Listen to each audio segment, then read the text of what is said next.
Chapter 391 Acceptance. After the Yongxian Emperor's furious proclamation resonated throughout the world, the epic of great strife was officially unveiled. The successful breakthrough of the Yongxian Emperor led to his arrival at Holy Court, followed closely by other powerhouses of the Immortal Dynasty, who launched an unprecedented offensive against the Holy Court. However, with its robust Qi fortune, Holy Court managed to form a formation out of Qi fortune, blocking the offensive of the free immortals, which amazed Guan greatly. The way of Qi fortune was extremely versatile, no less than the way of cause and effect. To be precise, each of the 3,000 great Tao had its unique excellence, without an absolute strength or weakness, depending on the practitioner's achievement in their respective Tao. Ultimately, Holy Court withstood the Yongxian Emperor's assault, forcing him to retreat and return to the Immortal Dynasty to begin a seclusion. Although Holy Court survived, this battle came with severe losses, causing power scattered across the world to start contracting. When sects throughout the world saw that Holy Court was not as invincible as imagined, many began to stir. Who didn't want to become the Holy Court? They were only submitting to the overwhelming might of Holy Court, not genuinely loyal from the heart. In the coming autumn, the entire great heavenly spirit land plunged into turbulence. In the late autumn, Guan, accompanied by an Xian, arrived at Mortal World Peak, quickly sensing the tense atmosphere enveloping the peak. The world was in chaos, with sects and dynasties watching. Choosing sides was necessary even without ambition. This was an unprecedented major upheaval in millions of years, making all forces quite cautious. After picking medicinal herbs on Dingtian Peak, Zhu Xinglan found Guan and informed him that the main peak had summoned him to attend a peak master meeting. Guan did not refuse and set off. All divine peak masters were present, and upon Guan's arrival he received goodwill from many peak masters. After all, in their eyes, Guan was a being that even surpassed the carefree primordial immortal, so naturally, they wanted to forge an affiliation. Once all divine peak lords were assembled, Lord Yongnian began to elaborate on the situation of Mortal World Peak, with Holy Court hoping for their support to jointly attack the territories affiliated with the Immortal Dynasty. The Immortal Dynasty pressed their victory, and rapidly expanded after suppressing Holy Court, showing a ferocious momentum of swallowing the celestial sphere. Now Lord Yongnian wanted to discuss whether to support Holy Court, and if so how? Guan did not participate in the discussion, merely listening quietly. The vast majority of peak masters believed they should not rashly support Holy Court, their perception shaken by the formidable power of the Immortal Dynasty, especially the Yongxian Emperor, who demonstrated the world's top prowess amidst the mysterious disappearance of Shengtian. How dare they support Holy Court when the world's foremost stands with the Immortal Dynasty? Guan did not look down on them. In fact, their conjecture was correct. Without Shengtian, it was impossible for the two free immortals of the Immortal Dynasty to be defeated. The Peak Master meeting lasted an ancient hour, and in the end, they decided to agree to Holy Court's request, but to discuss later when to take action. Guan returned to Dingtian Peak, and guided an Xian in her cultivation. Only when evening fell did the two return to the Supreme Sect. Walking in the woods outside Mystic Valley, Guan observed Zhu Shi while moving forward. "Master, who do you think will have the last laugh between the Immortal Dynasty and Holy Court?" An Xian excitedly asked, following closely by Guan's side. She wasn't afraid of a major conflict between the two great powers. She believed her master could protect her. It's hard to say, but one thing is certain, this calamity will last a long time. Guan responded casually, his tone calm, as if he placed no importance on the matter. An Xian then asked how powerful the Yongxian Emperor truly was, having heard many disciples of Mortal World Peak discussing him today, calling him the strongest of this era, the pinnacle of the immortal path. Very powerful, very powerful. Even with Hauer's talent, reaching that level would need hundreds of thousands of years. Guan's response astounded an Xian. Hundreds of thousands of years. After the shock, an Xian fell into boundless speculation. Would she still be alive after hundreds of thousands of years? Her gaze involuntarily turned towards her master.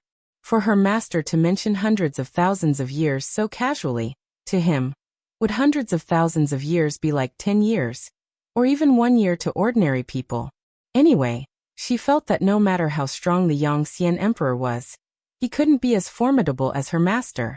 Guan didn't know what she was thinking, but when he saw Zhu Shi pretending innocence after stealing medicinal herbs and sobbing in front of her master, he almost laughed.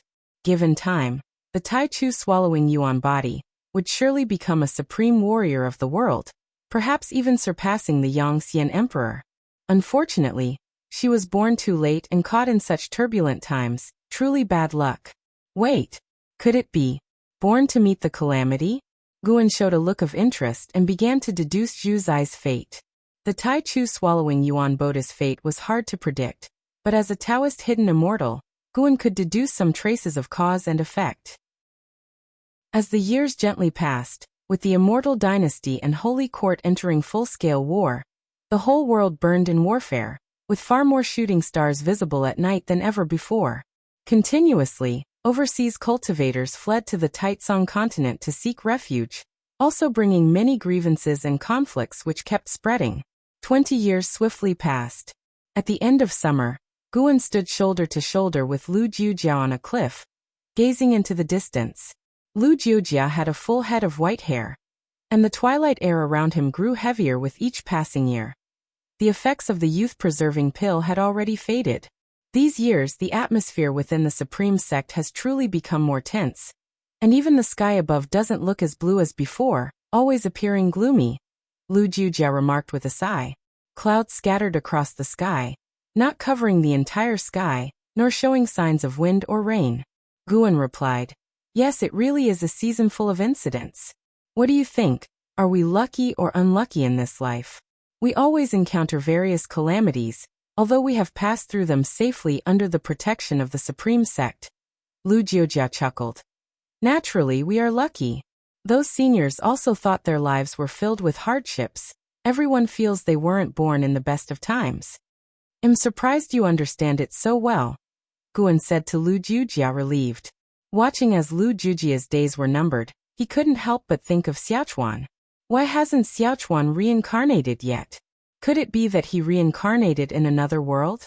Guan thought of the immortal dynasty summoning back so many powerful immortal spirits from the reincarnation vortex, and felt that the reincarnation vortex was not so simple. That's thanks to the good teachings of my senior brother. Besides, I won't live too many more years, and the calamities in my life are all made by myself, no one else to blame. Anyway, I am quite satisfied with this life," Lu Jiujia said, shaking his head with a wry smile. Guan snorted. "How come you all have no regrets when it's time to die? Are you afraid of burdening me?" He had already seen many pass away, each one departing with a smile, leaving him not too sentimental, only occasionally feeling nostalgic. "Ha ha ha, senior brother, don't think too much. Is it possible that under your care, we really had a good life? We have all ventured out and experienced the dangers of the world, which is why we cherish our current lives and are content with the lives we have led. You really don't need to think too much. No one should be responsible for another's life." Lu Jiujia laughed heartily, then spoke earnestly. He could tell that senior brother cared about the cultivation of those around him. He knew senior brother did not seek wealth or honor for his close ones, but rather hoped that they would live long. Guan smiled. "Where am I overthinking? Actually, I am also selfish. I just don't want to end up lonely." Lu Jiujia laughed. "Everyone must die eventually, it's inevitable." "True, let's talk about the Great Sun Divine Sect instead. Who knows when they might attack?" "Really? The Broken Sea domain is under the protection of the Holy Court. Could the Great Sun Divine Sect really be stronger than the Great Cold Demon Sect of yore?"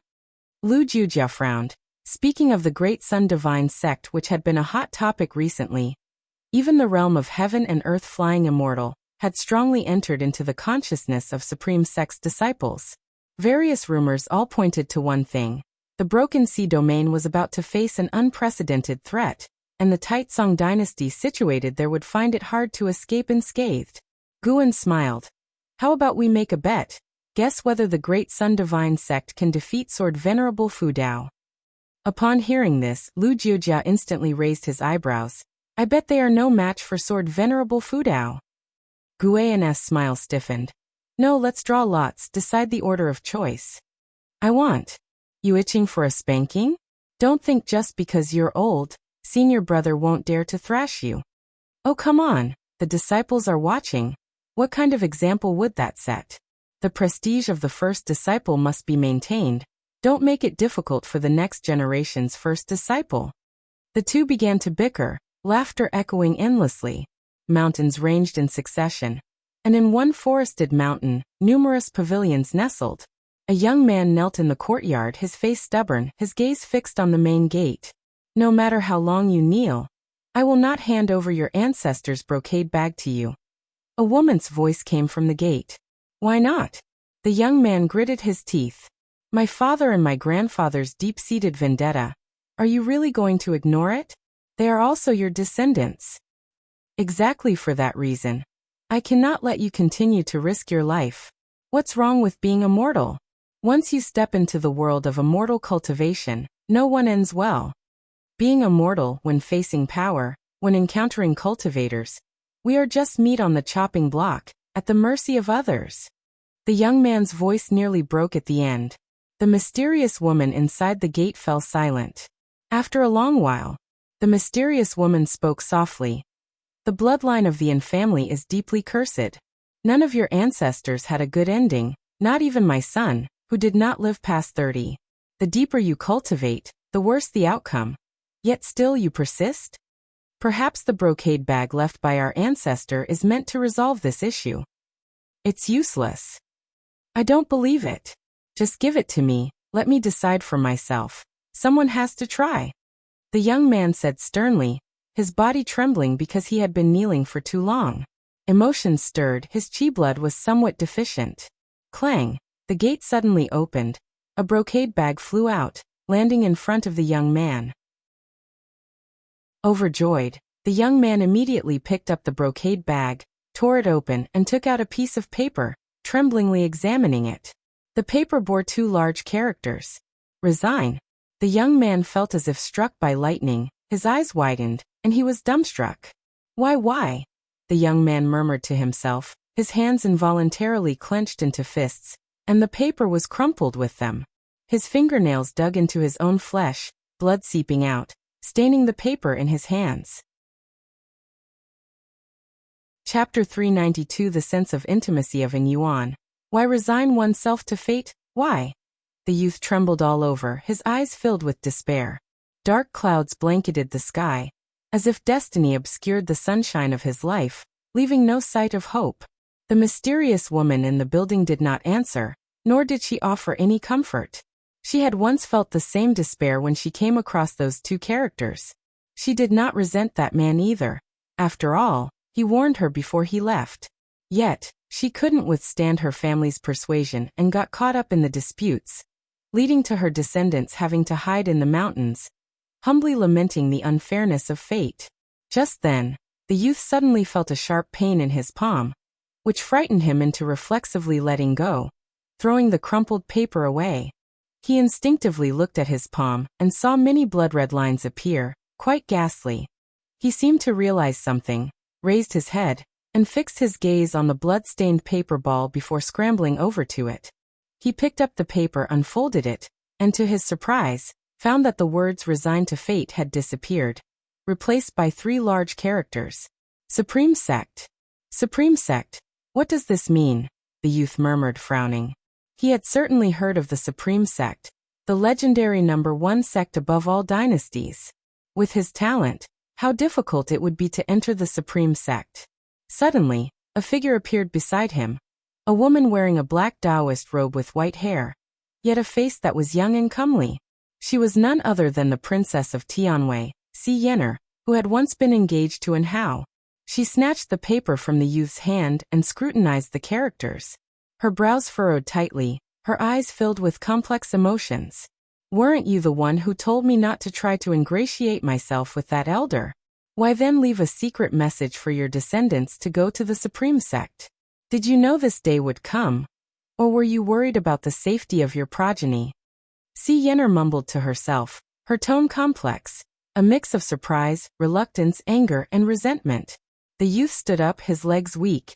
It took him a while to steady his stance. Grandmother, what does the ancestor mean? That I should go to the supreme sect? He asked nervously, his eyes full of anticipation. Sienner took a deep breath and said, Yes, go to the supreme sect. The youth, overjoyed, turned to leave immediately. Wait, do you even know where the supreme sect is located? How far away it is? Sienner suddenly called out to him. The youth turned his head and said, The supreme sect is so famous, I should be able to find out by asking around. With your pace, it will take 10 years to get there, by which time you might already be dead. Sienner stared at him, saying emotionlessly. Upon hearing this, the youth's face turned pale.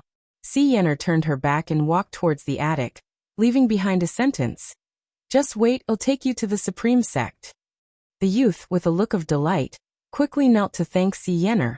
Meanwhile, Anhao was cultivating in the immortal dynasty, unaware of what his descendants were going through. He meditated on a cliff, facing a vast and magnificent waterfall, its thunderous roar deafening. Below was a lake as vast as the ocean, covered with a mist that made the place seem like a paradise on earth.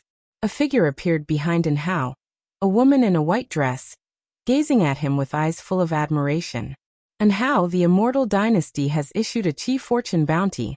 Why don't you take part? With the support of the dynasty's chief fortune, your cultivation level will grow faster, much better than painstakingly meditating, said the woman in the white dress, her voice gentle and tender. Anhao, with his back to her, did not open his eyes, replying, To seek the path of immortality solely through chief fortune might not be right. I believe more in the mana that I cultivate myself. The woman in the white dress smiled and said, That's true. With your extraordinary talent, you can reach the pinnacle of the immortal path on your own. It's just a matter of time. Anhao did not respond. The only sound was the clamor of the waterfall striking the lake's surface. The woman in the white dress continued to watch Anhao, not finding it dull. After a long while, Please return, fairy. Perhaps I misunderstood your intentions. In any case, I will never remarry in this lifetime. I once had a wife, but in pursuit of immortal cultivation, I've cut off our relationship, and I do not wish to become involved with another woman in more than just friendship. Anhao finally spoke, his tone calm but resolute. Upon hearing this, the woman's face subtly changed. She wanted to say something but couldn't as she looked at Anhao's back. She watched his silhouette for a while, eventually turning to leave. Only after she had gone did Anhao open his eyes, a look of melancholy in his gaze. So many years have passed. Are you still well? Anhao murmured to himself. An image of a bright and playful girl appeared before him, her smile and glance, even after hundreds of years, unforgettable to him. A year later, near the supreme sect, in the forests, Sienner and the young man were on their way, with the young man carrying a large bundle that bent his back. He looked at his grandmother walking ahead and couldn't help asking, Grandmother, why not teach me to cultivate instead? Otherwise, I truly might die of exhaustion. When the grandmother took out a flying artifact, he was stunned, never imagining she was so powerful. He had also questioned his grandmother why she hadn't stepped in to save his grandfather, his father, to which Sienna replied that she was too far away to intervene in time. Regarding why she didn't seek revenge, it was for his sake too. The enemy was a powerful family with an immortal in their ranks, certainly not someone she could contend with. Learning the reasons, the youth's desire to cultivate and become an immortal grew stronger. He must become powerful. We're almost there. What need is there to cultivate now? Sienner's voice came from ahead. Upon hearing this, the youth was instantly overjoyed and quickly hastened his pace. He began to inquire about his ancestors' relationship with the supreme sect. This time, Sienner did not hide the truth. Your ancestor, named Anhao, was the foremost talent in the world, and now he is venturing in an even more distant realm. He is the pride of the supreme sect. As Sienner spoke, a wistful expression crossed her face. She remembered Anhao's spirited visage. She harbored no resentment for Anhao's decision. After all, it was her own heart that had stirred first. Not to mention that before leaving, Anhao had left behind several treasures. It was for this reason that the Sea family, following their downfall, could survive with her descendants. When the youth heard the name Anhao, It seemed somewhat familiar. But as he listened to his grandmother praising him, the youth did not feel excited. Instead, his expression grew even more somber. The stronger and Hao was, the more the youth despised him. What of it if he was the world's most talented? In his eyes, he was just a negligent forebear, probably not all that impressive. The two continued their conversation as they moved forward, with most of the speaking done by Si Yener, while the youth said very little. As they walked, figures appeared in front of them. The first to enter their sight was a man riding a demon bull, followed by a woman. Si Yener had long since sensed their presence, with one of them being a nascent soul realm cultivator, undoubtedly a disciple of the Supreme Sect. Therefore, she wanted to approach these two to lead them into the Supreme Sect. She quickened her pace, with the youth following closely behind, his gaze fixed on the blood prison great saint. What a magnificent bull! Guan patted the head of the blood prison great saint, signaling it to stop. An ex-Cyan turned her head to look and quickly set her sights on the youth, her brows furrowing soon after. And Yuan, Energy Cultivation Realm, Level 117/25/5000. Guan looked at the youth's lifespan without a change in expression, but internally he felt puzzled. Why was his lifespan so short? He came here with an ex-Cyan because he had calculated the arrival of Si Yener and the other person. He also predicted the plight of An Hao's descendants, but upon truly encountering An Yuan, he was still surprised. His lifespan was unreasonably short, especially considering that there was no sign of illness. Si Yener approached an ex-Cyan, and with a salute of her hand said, "My name is Si Yener, from the former land of Tianwei. May I ask if you two are disciples of the Supreme Sect? You're called Si Yener." And Zin's eyes widened in shock as she asked. Si Yener inquired with suspicion. "Have you heard of my name, miss?" "Of course I've heard. My senior brother mentioned you to me." "Your brother is?" Si Yener too became excited, hearing An Hao mention his sister. An ex-Cyan did not conceal her identity, and upon revealing it, the two women embraced each other as if reuniting after a long parting. And Yuan stared blankly at an ex-Cyan, not expecting this woman with the grace of an immortal to be his ancestor's junior sister. So young, she looked about his age. Who is this? Si Yener turned her attention to Guan, asking with curiosity. An ex-Cyan hastily introduced. "This is my master, although not the same as the one shared with my senior brother. He is my second master." Si Yener suddenly understood. She of course knew who An Hao's master was, the renowned sword Venerable Fudao. This fact she had not mentioned to An Yuan. Guan smiled and asked, "You aren't here looking for An Hao, are you? He has already joined the Immortal Dynasty, and even a Mahayana cultivator would need decades, even 100 years to reach the Immortal Dynasty from the ends of the earth." The Immortal Dynasty. Si Yener immediately lapsed into a daze. She had naturally heard this name, as the Yuanshu ancestor who opened reincarnation came from the Immortal Dynasty. Has he already reached such a state? Si Yener suddenly felt fortunate. Fortune that she had not been overbearing in the past. Had she clung to him in the Taitsong continent, would An Hao have achieved such greatness? "Come back to the valley with us first. We can talk more after a few days' rest." Gu An's words matched Si Yener's intentions.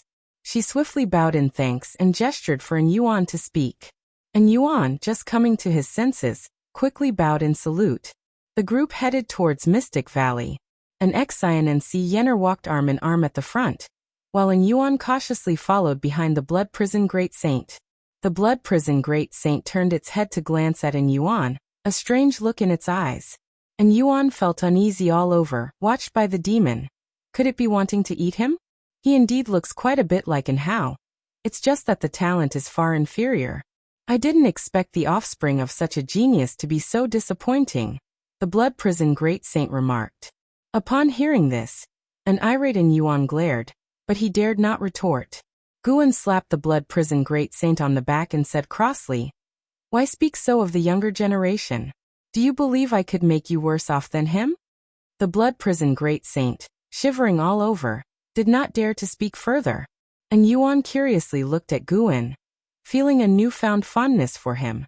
For some reason, from that first glimpse of Guan, he felt a great liking for him, sensing that his smile was so gentle, bringing him a feeling of kinship. Guan waved an Yuan over, beckoning him to stand beside the blood prison great saint. Chapter 393. Shengtian. Terror descends. Do you want to know how I met your ancestor and how? Guan looked at An Yuan with a smile and asked. An Yuan felt uncomfortable, knowing his ancestor was still alive and very powerful. He was full of hostility towards An Hao and did not want to listen to anything about An Hao. However, he could not afford to defy Guan, and had to nod in agreement. It was an internal strife within the supreme sect. Guan looked ahead, his tone full of emotion. His voice had a compelling power, letting An Yuan vaguely see a certain scene. It was a grand hall where Guan met An Hao. The one walking ahead, Si Yener, was also listening attentively, curious about An Hao's experiences in the supreme sect. An hour later, the group arrived at Mystic Valley, and Guan asked Jiang Shi to help settle them. At present, Lu Jiujia had already begun to delegate authority to Jiang Shi increasingly. Among the disciples in the valley, Jiang Shi had the highest cultivation level and deepest seniority. The disciples all respected him. In the depths of the night, inside the house, Si Yener sat opposite an Xian, taking out a blood-stained piece of paper left by An Hao. Looking at it made An Zin's heart ache for An Yuan. On the way back, she had already learned about the plight of An Hao's descendants and was quite indignant. I don't know what this paper means, can you help me understand? Si Yener asked nervously, also unclear about what she should do after arriving at the Supreme Sect. An Xian saw the words Supreme Sect, and knew that An Hao wanted his descendants to seek Guan's help in desperate times. She pondered and asked, "What is your request?" Hearing this, Si Yener felt hopeful and said, "I don't expect much. I only hope to change the destiny of that boy An Yuan." An Xian thought for a moment and suggested, "Let's keep An Yuan in Medicine Valley then. I will take care of him, and you can also stay and join the Supreme Sect, but you must not meet him." She knew Guan's character. Being able to keep An Yuan was already good enough. She couldn't keep the whole family in Medicine Valley, especially since the Supreme Sect was vast, and for someone of Si Yener's cultivation level, joining was not difficult. Upon hearing this, Si Yener immediately grabbed An Zin's hand in gratitude. She didn't doubt An Zin's words. An Xian was also a disciple of Sword Venerable Fu Dao, and naturally could meet Sword Venerable Fu Dao. "About my relationship with my master, do not speak to others about it," An Xian said earnestly. "He does not wish to be disturbed, and I am just a disciple of Medicine Valley and do not want to be involved in troubles." After speaking, she suddenly realized why Guan liked to say these words. Not bad, quite a feeling. Si Yener immediately promised not to divulge it. For Si Yener, that night was one of relief, and for An Yuan, it was filled with hope. As the moon set and the sun rose, in the early morning, An Yuan was drawn by the commotion in Medicine Valley. He stepped outside the house and saw nearly 300 disciples practicing drills together. It was quite spectacular. Si Yener was also watching from the side. When the drills finished, she bid farewell to Guan, preparing to leave since she had more than just An Yuan as a descendant. "If life gets tough, bring your offspring in return," Guan said gently. "I still have some influence in the Supreme Sect, and can help you sort things out." He would not deliberately aid those with whom he did not have a close karmic connection, but if someone came to him for help he wouldn't refuse. Moreover, he foresaw that the family offended by the An family would have further entanglements of gratitude and resentment, a long line of fate.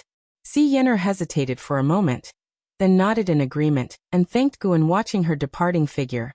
Guan thought about seeing her in the past as Sword Venerable Fu Dao. At that time she did not have this weathered air about her, lively and playful like Shen Qin, and seemed like a joyous nemesis with An Hao. Times and circumstances change. Guan mused, his gaze then shifting to An Yuan. He probably understood why An Yuan had a short lifespan. An Yuan's ancestors had all died due to misfortune, especially in recent generations, dying ever so prematurely. Everything was related to the heritage An Hao had received at the Holy Court. Heavenly Dao heritage. This made Guan think of the Heaven sect, which had also received the Heavenly Dao's heritage, and then had to abandon all emotions after gaining great power. Could it be that the descendants and close friends of the Heaven sect had all died due to misfortune? Such a heavenly Tao heritage was too malicious. Why was it so? Could it be that it intended to make the heavenly Tao cultivators desireless and without emotional weaknesses? Guan did have a method to try, which was to sever the cause and effect between an Yuan and an Hao, making the two unrelated. Looking at extremes in lifespan, an Yuan was also talented, just not as much as an Hao. He wasn't in a hurry to change an Yuan's fate just yet, hoping to let the boy settle for 2 years first. His intention for revenge was too strong, highly resembling the early days of Su Han. Days passed by one after another. After joining the Mystic Valley, and Yuan received the cultivation techniques from Jiangshi. Although he could not become strong quickly, he finally saw some hope. One night, and Yuan had a heart-to-heart talk with Jiangshi. The two had similar fates, both carrying deep-seated hatreds. The difference was that an Yuan was also trapped in destiny, which made Jiangshi feel very sympathetic, and decided to give him a hand. Jiangshi took an Yuan as his disciple and taught him all he knew. Guan did not stop them, hoping they could redeem each other. Until one afternoon at the end of autumn. I've decided. And Yuan suddenly stood up, his face firm as he looked towards the distant sky. Sitting by his side, Jiangshi looked at him in surprise, not knowing why the boy was so agitated. The master and disciple were on a mountaintop, overlooking the magnificent landscape afar. And Yuan, with great ambition, shouted loudly, "I want to surpass in Hao. From now on, I'm not called in Yuan. My name is in Xingtian." Boom! Thunder rumbled in the distant clouds as if the heavens were responding to him. Jiangshi looked at in Xingtian, feeling a shiver in his spirit from an unprecedented aura radiating from him. He had never met in Hao, but had heard of his legend. That was a cultivator said to have the highest talent. This boy's ambition. A smile appeared on Jiangshi's face. He was about to speak when a loud voice echoed between heaven and earth. "The strongest man in the Broken Sea domain. Holy Sword of the Holy Court, show yourself. If you do not appear, I will suppress all living beings in Broken Sea domain with one palm." The voice was immensely domineering and filled with oppression, startling in Shengtian and Jiangshi as they looked up, both opening their mouths in disbelief. Above, the dark clouds churned, and an immensely majestic figure appeared on the horizon, full body obscured, only a golden breastplate visible, which was larger than any mountain between heaven and earth. It was as if a demon god from beyond the world was peering at the mortal spirits within. The sense of oppression chilled in Shengtian and Jiangshi down to their spines. Not just them, the entire Taitsong continent, the entire Broken Sea domain, all living beings who saw that majestic figure felt fear. What kind of existence was this? Could it be an immortal? At the third Medicine Valley, Guan walked downstairs, and Ji Xiaoyu also stepped outside, looking at the figure on the horizon, her brows furrowed. "Where are you going?" Ji Xiaoyu called out to Guan, "I'm going to see Mystic Valley, worried about the disciples." Guan replied over his shoulder, then quickly walked toward the transmission array platform. Chapter 394. How can he be so strong above the sea of clouds? A man clad in golden battle armor stood proudly. He had a strapping figure, and exuded an aura of domination. Clutching a long spear, his golden armor radiated a brilliance that reached thousands of meters. Looking above his helmet, the stars scattered across, and the universe dazzled. He appeared as if he was amidst the universe itself. Looking downward, he could see the vast ocean with continents appearing as mere pebbles under his feet, so insignificant. His gaze locked onto the Taitsong continent, filled with a fighting spirit. He hailed from the immortal dynasty, known as Autumn Evening Immortal Lord. Upon closer inspection, his left hand was held aloft, and within the palm was a city with numerous cultivators above it, tinier than specks of dust. Broken Sea Domain City. Qingxongzi, whose cultivation level had reached the 7th layer of the carefree primordial immortal realm, looked up at Autumn Evening Immortal Lord with eyes filled with fear. This domain master of the Broken Sea had never felt so weak. He who ruled over all beings in his domain now felt only panic, unable to maintain the demeanor of a domain master. What do? We can't escape at all. What realm is this guy in that he can suppress us all with a single palm? Autumn Evening Immortal Lord, I've heard of his legends. He surpassed the carefree primordial immortal centuries ago. In his youth he was unrivaled among his peers. The immortal dynasty is too presumptuous. Aren't they afraid of Xingtian coming back? We should have eradicated the immortal dynasty long ago. The successive Shangshans were too benevolent. Cultivators in Broken Sea Domain City discussed anxiously as despair spread throughout the city. Autumn Evening Immortal Lord did not glance at the city in his palm. His focus remained steadfast on Taitsong Continent, waiting for the Holy Court Holy Sword to make a move. If he could slay the Holy Sword, he would gain immense chi fortune. He had investigated. The Holy Court Holy Sword had not received the chi fortune of the Holy Court, making him an easier target without the protection of the chi fortune of the Holy Court. He patiently waited as he had set a deadline in his mind. If the Holy Court Holy Sword did not appear by the time, he would have no choice but to annihilate the Broken Sea Domain. For him, a born immortal spirit, slaying numerous beings did not evoke any guilt, just as humans may feel disgust but rarely guilt when stepping on a horde of insects. All beings within the Broken Sea Domain could look up and see his immense projection. This was a divine skill with immense oppressive force, aimed to crush the spirits of the masses and kill any intent of resistance. Facing his figure that seemingly dwarfed the heavens and the earth, most beings felt intense fear.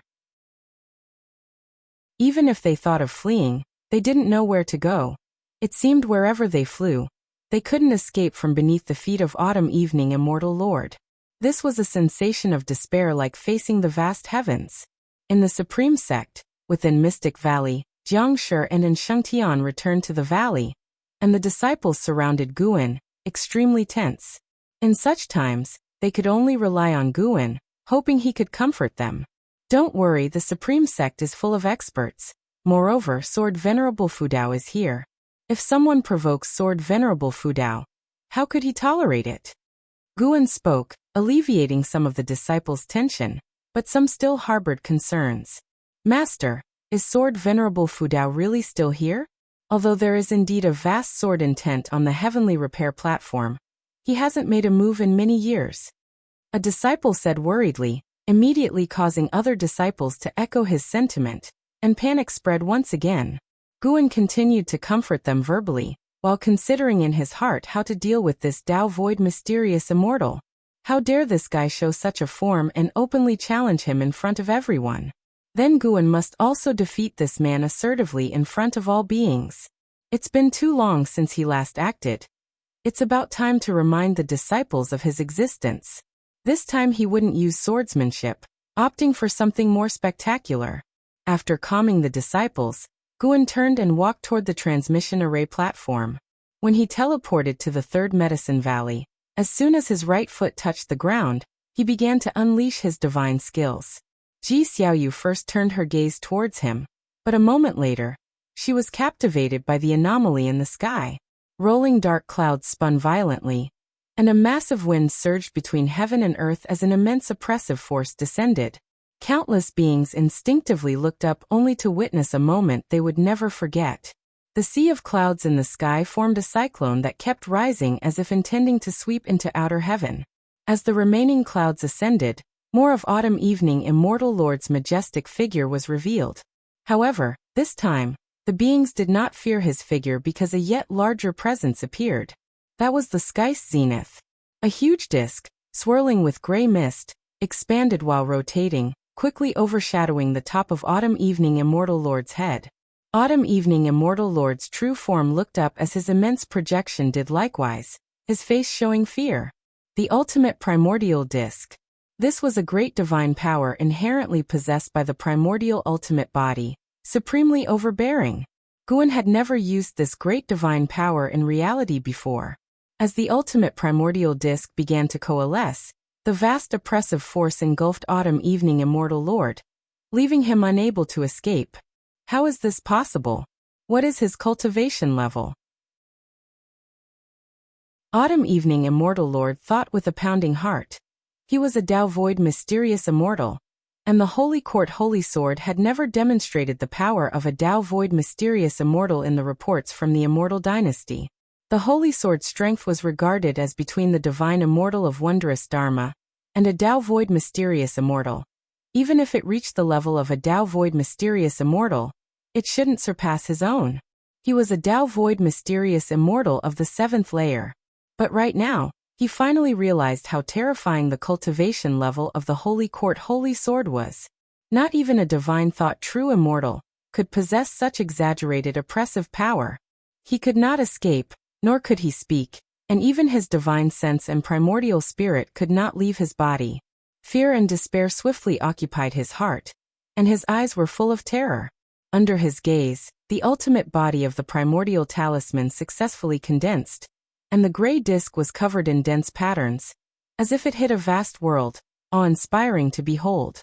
The projection of the Sun and Moon Netherworld Emperor was immensely large, towering over everything, making all else seem insignificant.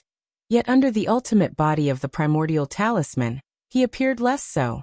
The ultimate body of the primordial talisman seemed to cover the entire great heavenly spirit land. In truth, it only covered the sky of the Broken Sea domain. Guan had used a small trick. In the eyes of the beings in the Broken Sea domain, the ultimate body of the primordial talisman indeed seemed as vast as the great heavenly spirit land, creating a terrifying visual impact. The Sun and Moon Netherworld Emperor appeared from thin air next to Ji Xiaoyu, looking up in amazement. What kind of divine power is this? The Sun and Moon Netherworld Emperor was filled with fear. He had heard of Sword Venerable Fudao's existence, but his divine sense had swept through the supreme sect without finding him. He thought Sword Venerable Fudao had been scared off. Now, it seemed that their cultivation levels were too different, and he simply couldn't detect where Sword Venerable Fudao was, or who he was. Perhaps Sword Venerable Fudao had appeared before him, and he had failed to see through him. The thought made him shiver with dread. Standing beside him, Ji Xiaoyu did not respond. She too had never witnessed this divine power, and her heart was filled with shock. Just how powerful was Sword Venerable Fudao? She had already recalled memories from her past life, where in the 7-star spirit realm, Sword Venerable Fudao's demonstrated strength was far less than it was now. She had then looked forward to Sword Venerable Fudao's future, but now, it seemed she had underestimated him. Back then, she had unleashed the power of a primordial Taoist talisman, with her true self's consciousness returning. If her true self had misjudged, didn't that imply that Sword Venerable Fudao's Tao level was stronger than her true self's? Her feelings became complicated. If they felt this way, what about all living beings? What is that? My heavens, am I dreaming? Could it be that heaven is angry? It's Sword Venerable Fudao. It must be him. He's still in the Supreme Sect. Why isn't Sword Venerable Fudao displaying Sword Tao divine skills? Isn't this divine power stronger than the Sword Tao? Look at that guy, he's scared stiff. Ha ha ha, daring to challenge Sword Venerable Fudao is truly seeking death. The Supreme Sect was abuzz, everyone revitalized, and the beings of the Taitsong continent were also excited, shouting the name of Sword Venerable Fudao. For the countless beings of the Broken Sea domain, it was merely a shock. Is this the capability of the Holy Sword of the Holy Court?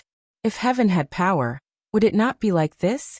It's been many years since anyone dared to challenge me. This is the ultimate body of the primordial talisman. Feel the power of the Tao. A hoarse voice echoed through the world, laden with oppression. Hearing this voice, all beings were electrified. Yu Yingying looked towards Guan from afar, seeing his shocked expression, and she was filled with confusion. An Xian was also looking at Guan, and her heart was full of admiration. Compared to her master, her acting was still too poor. At the same time, she was overwhelmed. Was this truly her master's power? Little did she know, Guan hadn't even used his full strength. He had even suppressed his aura to the 9th layer of the divine thought true immortal realm, giving others a glimmer of hope to continue sending people to their doom. Yet even so, Ji Xiaoyu felt he was beyond a divine thought true immortal, and perhaps even a usual free immortal could not match him. Boom! A deafening roar erupted, rendering the beings temporarily deaf, which didn't pain them but merely left them unable to hear. Countless creatures watched the vast ultimate body of the primordial talisman descend, as if witnessing a divine spectacle. Guan opened his mouth in disbelief, staring at the sky as the strong wind swirled his robes. With a thought he allowed the Sun and Moon Netherworld Emperor to speak, nothing more. No. Elder. I was wrong. Give me a chance to atone. Once the Sun and Moon Netherworld Emperor realized he could speak, like grasping a lifeline in water, he yelled hoarsely, his voice echoing throughout the Broken Sea domain. Under Gu-An's suppression, beings outside the Broken Sea domain couldn't hear. But the already deaf beings of the Broken Sea domain distinctly heard the Sun and Moon Netherworld Emperor's hoarse scream. Gu-An was establishing his authority among the beings of the Broken Sea domain. Yet he also wanted the Immortal Dynasty and Holy Court to underestimate him. No matter how much the Sun and Moon Netherworld Emperor begged for mercy, the descent speed of the ultimate body of the primordial talisman suddenly decreased. Eventually, the ultimate body of the primordial talisman landed above the head of the Sun and Moon Netherworld Emperor. Almost instantly, the projection of the Sun and Moon Netherworld Emperor was annihilated, and his true self felt an incredibly terrifying suction force. The main city of the Broken Sea domain he held was yanked out, crashing into the ocean, leaving the cultivators there wide-eyed. They would never forget this scene in their lifetimes. How could he be so powerful? Qing Songzi muttered to himself, suddenly realizing why Sword Venerable Fu Dao had declined the offer of the Chi Fortune Fruit position, and why the Holy Minister had agreed. Chapter 395. Fame Shakes the World. The Apex Talent. The Supreme Primordial Great Disk hung high above, much like the highest and supreme Tao suspended above all living beings. The true form of Immortal Lord Qiushi was drawn into the Supreme Primordial Great Disk, so filled with despair and helplessness, devoid of any means of resistance. As he disappeared into the Supreme Primordial Great Disk, the rumbling of heaven and earth continued unabated, causing the entire Broken Sea domain to tremble as if the apocalypse had arrived. Moments later, a prompt appeared before Gu-An's eyes. You have successfully slain Immortal Lord Qiushi, Dao Void Mysterious Immortal Realm Level 7, 340,876 years of lifespan. Not bad. It saves half a month's labor. Although Gu-An thought this, the look of shock remained on his face. That was his belief. The acting had to be thorough. The Supreme Primordial Great Disk did not vanish immediately, but continued to hang in the sky for the adoration of all beings. Because the Supreme Primordial Great Disk was so immense, the patterns on it were so clear to all beings. Those images seemed to record ancient myths, which left the beings in awe. After a long while, the wind between heaven and earth began to calm, and a majestic gray fog emerged around the Supreme Primordial Great Disk, drowning it in splendor, and the sky darkened. Only then did the beings regain their senses, instantly stirring with excitement. The oppressive might of Immortal Lord Qiushi had completely vanished. Did this not mean that Sword Venerable Fu Dao had slain him? Unbelievable. Immortal Lord Qiushi had appeared daunting and formidable, like the wrath of the vast heavens, and the mortal spirits could only tremble. Even with Sword Venerable Fu Dao's intervention, they had expected an earth-shattering great battle. Yet it ended with one-sided suppression. Tyrannical. Invincible. Even though they could not see Sword Venerable Fu Dao in person, this was the impression that the beings formed of Sword Venerable Fu Dao from witnessing the battle. The sky gradually brightened, and the dark clouds began to disperse, leaving no trace of the Supreme Primordial Great Disk, as if it had never appeared. The third Medicine Valley was abuzz with noise. All disciples were excited.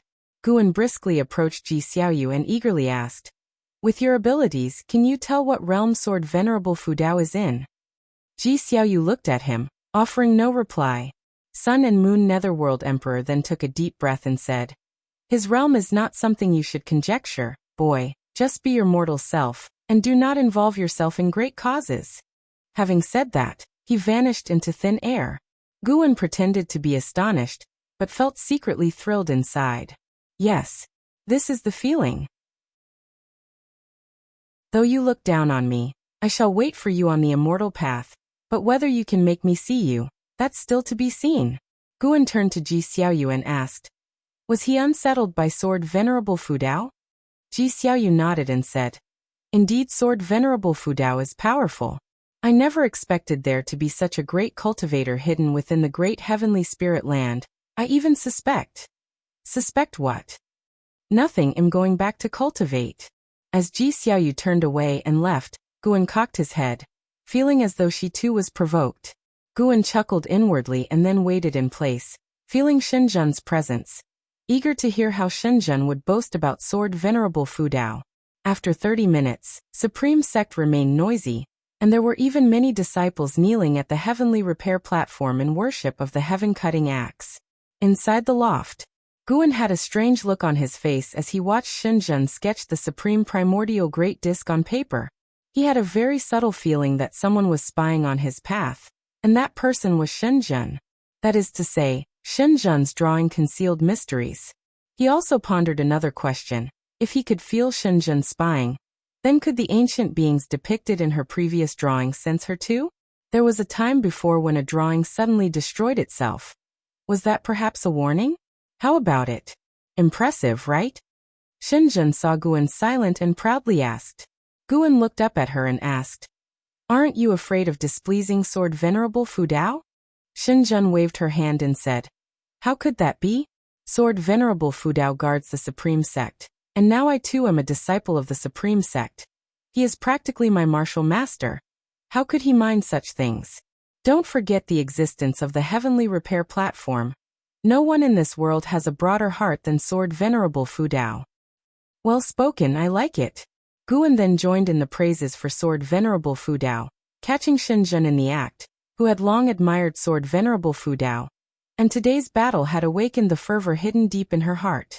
It was not just them. Throughout the various oceans, continents, and islands of the Broken Sea domain, wherever there were living beings, they were discussing Sword Venerable Fu Dao. They preferred the name Sword Venerable Fu Dao over the Holy Court's Holy Sword. Moreover, the title of Holy Sword had been unilaterally announced by the Holy Court, and they had not heard of Sword Venerable Fu Dao accepting this title. The commotion at the Broken Sea domain was great, and even though Guan tried to contain it, the prior activities of the Autumn Evening Immortal Lord had already spread, causing various sects to start sending people to investigate. The impact of this battle was far from over. It continued to spread over the following years. The Autumn Evening Immortal Lord was no ordinary being. He was the highest realm faller of the Immortal Dynasty. When the news reached the Holy Court, the Holy Minister was greatly pleased. "Aha, do you see? This is why I agreed to him not accepting the Chi fortune. When I met him, I felt he was extraordinary. Now it seems he might very well be a free immortal." The Holy Minister stood on the high steps, laughing heartily with great passion. In the hall stood holy gods, holy kings, and other beings of the third grade heavenly position. They were all immensely shocked. The Autumn Evening Immortal Lord was an age-old being with unquestioned power, yet he was easily slain. How can you tell he's a free immortal? The divine thought true immortal could also kill the Autumn Evening Immortal. The key is you couldn't see how he killed the Autumn Evening Immortal. Yongxian Emperor must be furious now. I heard the Immortal Dynasty had previously also sent people to woo Sword Venerable Fu Dao. A free immortal? Who exactly is this divine personage? If he truly is a free immortal, his name must resonate through the ages. Could he be from outside heaven? But we need not investigate him. It would only push him towards the Immortal Dynasty. From his actions, this person has a compassionate heart for all living beings. Befriending him would pose no threat. The high ranks of the Holy Court discussed fervently, admiring Sword Venerable Fu Dao, which made the Holy Minister smile even more broadly. Their previous attempt to woo Sword Venerable Fu Dao had already caused discontent within the Holy Court, and with the court being suppressed by the Immortal Dynasty over the years, the Holy Minister felt deeply stifled. "No, I must make another trip," the Holy Minister thought, his eyes twinkling. The Immortal Dynasty received the news just as fast. Because a Tao Void mysterious immortal from their ranks had died, the Autumn Evening Immortal Lord held a revered position in the Holy Court. His death thoroughly enraged the immortals, making Sword Venerable Fu Dao the most hated figure among them. And Hao was also oppressed because of this, but his life was not in danger. Before dealing with Sword Venerable Fu Dao, he was grounded and couldn't leave the Immortal Dynasty. The deterrent power of slaying a Tao Void mysterious immortal was indeed too strong, which prevented the Immortal Dynasty from retaliating immediately. instead sinking into a strange silence. When Guan and an Xian went to the mortal world peak, all the peaks were discussing this battle. The name of Sword Venerable Fudao resounded across the world once more, earning the admiration of countless beings. After all, though Sword Venerable Fudao was a holy sword of the holy court, he had not received the reward of Qi fortune. Without being under the holy court or the immortal dynasty, his capability to exhibit his own mighty prowess was truly awe-inspiring. Time flew swiftly. 3 years passed and the end of the year arrived. Guan arrived in Mystic Valley and saw his disciples clearing the snow. His gaze landed on the mountain beside him wherein Shengtian was following Jiang Shi in cultivation, all disciples feeling Jiang Shi's preference for Shengtian. Lu Jujia walked over and laughed. That kid, like me back in the day, truly spares no effort in teaching his disciples, holding nothing back. In his view, Jiang Shi did quite well. After all, Shengtian was a descendant of Hao. Regardless of Shengtian's achievements, he was at least forming a good bond with Hao. Guan nodded and said, "Call them both to my cabin in a while." With that, he walked toward his own pavilion. Soon he arrived inside his house, rubbed his hands together, and then from his sleeves he took out a book. A radiant smile appeared on his face as he muttered, Xiantiani, could you write a bit faster? You're really slowing down." It had been decades since the last volume of Green Hero Travelogue was released, and over those years, Guan had been eagerly waiting.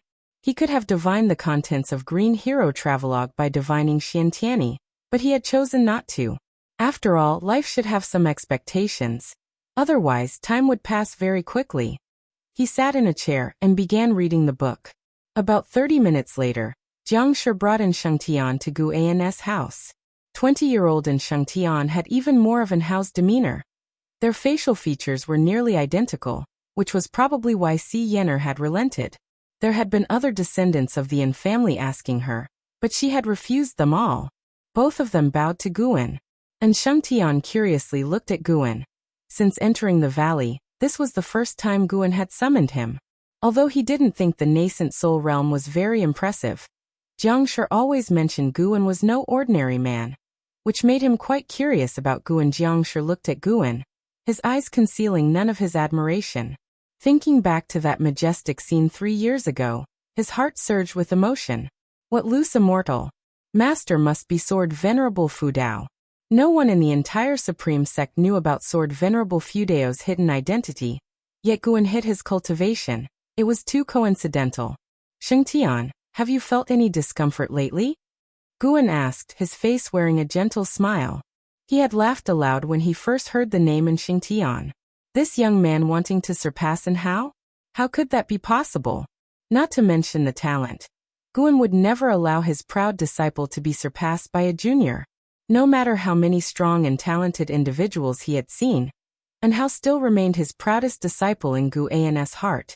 Even compared to the absolute geniuses in Lu Han and Long Zhan's memories, Hao lost to no one. He calculated the days, Hao was getting closer and closer to the Nirvana realm. After receiving the heavenly Tao inheritance in the Holy Court, Hao's cultivation had surged like floodwaters through a broken dam, unstoppable in its growth. No discomfort, master. Have you noticed anything? Shengtian asked nervously. The curse of the Yin family was still a shadow over his heart. He also feared suddenly dropping dead. Chapter 396. The Origin of the Surnamen, figures upon the River of Destiny watching the utterly nervous Shengtian. Guan reined in his smile and said, "You can only live to 25. At these words, Shengtian's face drastically changed. Over the years, his cultivation level had risen rapidly, giving him hope, only to be told that he could only live to 25. How could he accept that? Jiang Shi was equally frightened. He couldn't see any issues within Shengtian, but he wouldn't question Guan's judgment.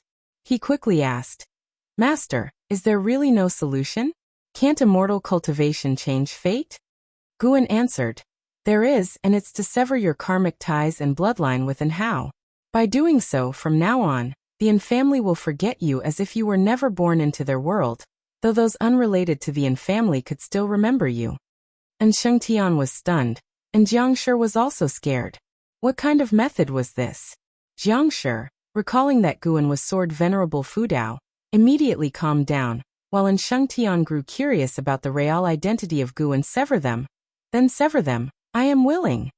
And Shengtian gritted his teeth.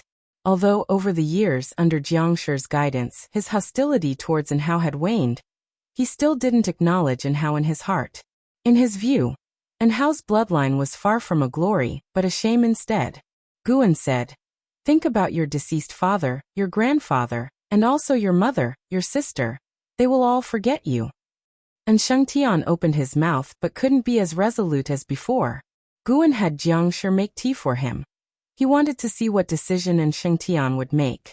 Although Jiangshi wanted to interject, he understood the meaning behind Guan's instruction to pour tea.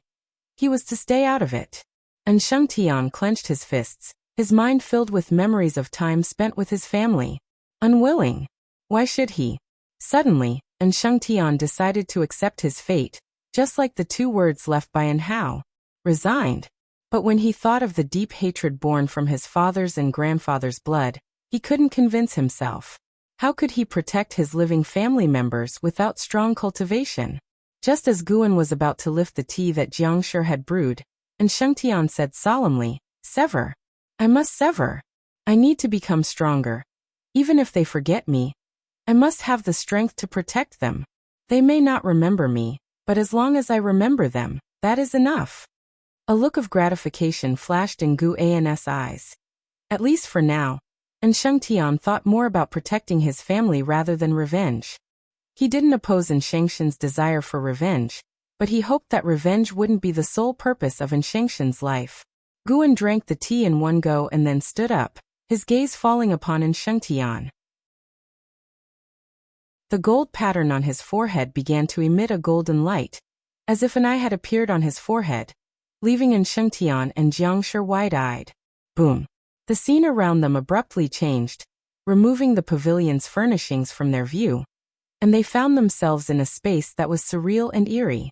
The 2 instinctively turned their heads but could see nothing. They just felt an inexplicable panic.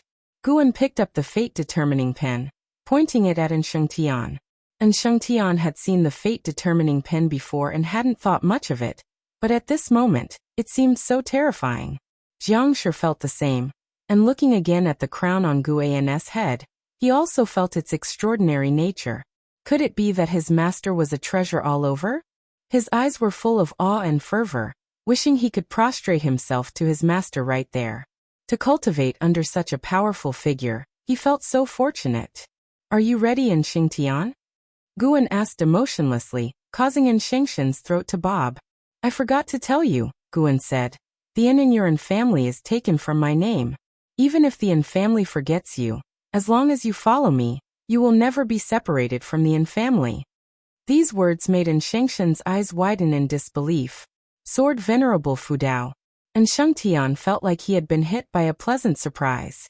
Just as he was about to speak, Guan suddenly brandished his pen, and with a single stroke, Shengtian felt as though he had been struck by lightning, his entire body frozen in place. His complexion drastically changed. He wanted to speak, but found himself incapable. He could feel something being shed from him, no being abandoned. An endless tide of loneliness overwhelmed him, and he fell into an unprecedented fear, his eyes unexpectedly brimming over with tears. At that moment, he was like a lost child, wanting to crouch down and hold himself. Your talent may not equal Hao's, but can your will surpass his? Guan's voice reached him, like dawn's light chasing away the darkness from Shengshen's inner world. Shengtian looked up to see Guan and Jiangshi standing before him. Jiangshi looking anxious and seemingly trying to say something, but Shengtian couldn't hear a thing. His gaze rested on Guan, who was looking back at him calmly. For some reason he didn't feel distanced, instead he sensed a kind of power. I cannot let down my master's expectations. Shengtian gritted his teeth and forcefully suppressed the negative emotions in his heart, his body trembling as if he were in a chilly cellar. At that moment, Guan's brow furrowed, and he shifted his right foot. Suddenly, An explosive burst of demonic qi enveloped the surrounding space. Jiangshi turned his head, looking towards Guan with astonishment. Guan remained silent, waiting for the threads of Enshengshen's fate to be stripped away. Aren't you afraid of the heavenly Daos backlash, Daoist friend, for changing the fate of a person entangled with the karma of the heavenly Dao? An indifferent voice came from outside the demonic qi, startling Jiangshi into hastily turning around. How could there be someone else? Guan lifted his head, his gaze piercing through the demonic qi, crossing the void, to peer into another mysterious and dark space. Within it flowed a magnificent river, emanating radiant auroras, neither its source nor endpoint visible. The River of Destiny. A figure stood atop the River of Destiny. The figure shone with a silvery light, with only their silhouette discernible. Guan couldn't see through to their true form, but he could sense the other had locked onto his position. He had already employed the supreme concealing void technique, rendering the space around him impenetrable to peering eyes. Thus he wasn't worried. Moreover, the River of Destiny was incredibly distant from him. The other party was merely communicating, with no intention of descending into the great heavenly spirit land. Do you wish to warn or stop me? Guan asked. The voice of the silvery figure carried through. I intend to warn. I drift within the River of Destiny and cannot descend upon the world. You need not worry. I can see that you, Daoist friend, have stepped onto the way of cause and effect. One day we shall meet. I will await you by the River of Destiny. Guan seemed to think of something. His expression turned strange as he continued to ask, May I know the name of my Daoist friend? I have no Daoist title, only a common name, which is likely unknown. My name is Lu Qiuxian. Hearing the name, Guan fell silent. Jiangshi didn't even dare to breathe too heavily. The River of Destiny. The way of cause and effect. And Lu Qiuxian. Just the sound of it was terrifying. Is this the world of the immortal path realm? While shocked, Jiangshi felt an unprecedented ambition and resolve stirring within him. Chapter 397. The Escaper of the Heavenly Dao Lu Qiuxian. Guan fell into silence, his thoughts drifting to Lu Han within the reincarnation evolution. The turning point in Lu Han's life was the birth of Lu Qiuxian. With a talent that surpassed all others, the only thing Lu Han did before his death was to resurrect Lu Qiuxian in the River of Destiny. Listening to Lu Qiuxian's words, Guan could feel his vicissitudes. It was hard to imagine the long and desolate years he had endured alone. Having all of Lu Han's memories, Guan naturally felt differently about Lu Qiuxian. In his eyes, Lu Qiuxian was his son. Guan even speculated that the reason why reincarnation evolution came to be might simply be that it was originally real, just as the free immortal had to experience the reincarnation tribulation. The reincarnation tribulation of the free immortal would also lead to rebirth in different times and spaces, and the time span of reincarnation evolution was even larger, indicating a higher level of reincarnation tribulation. Guan reined in his thoughts and spoke. Thank you for the reminder, Daoist friend. My name is Menglang. Should I have the chance to visit the River of Destiny in the future, we can discuss and exchange Daoist sorcery. Above the River of Destiny, Lu Qiuxian, emitting a silver glow, did not immediately respond.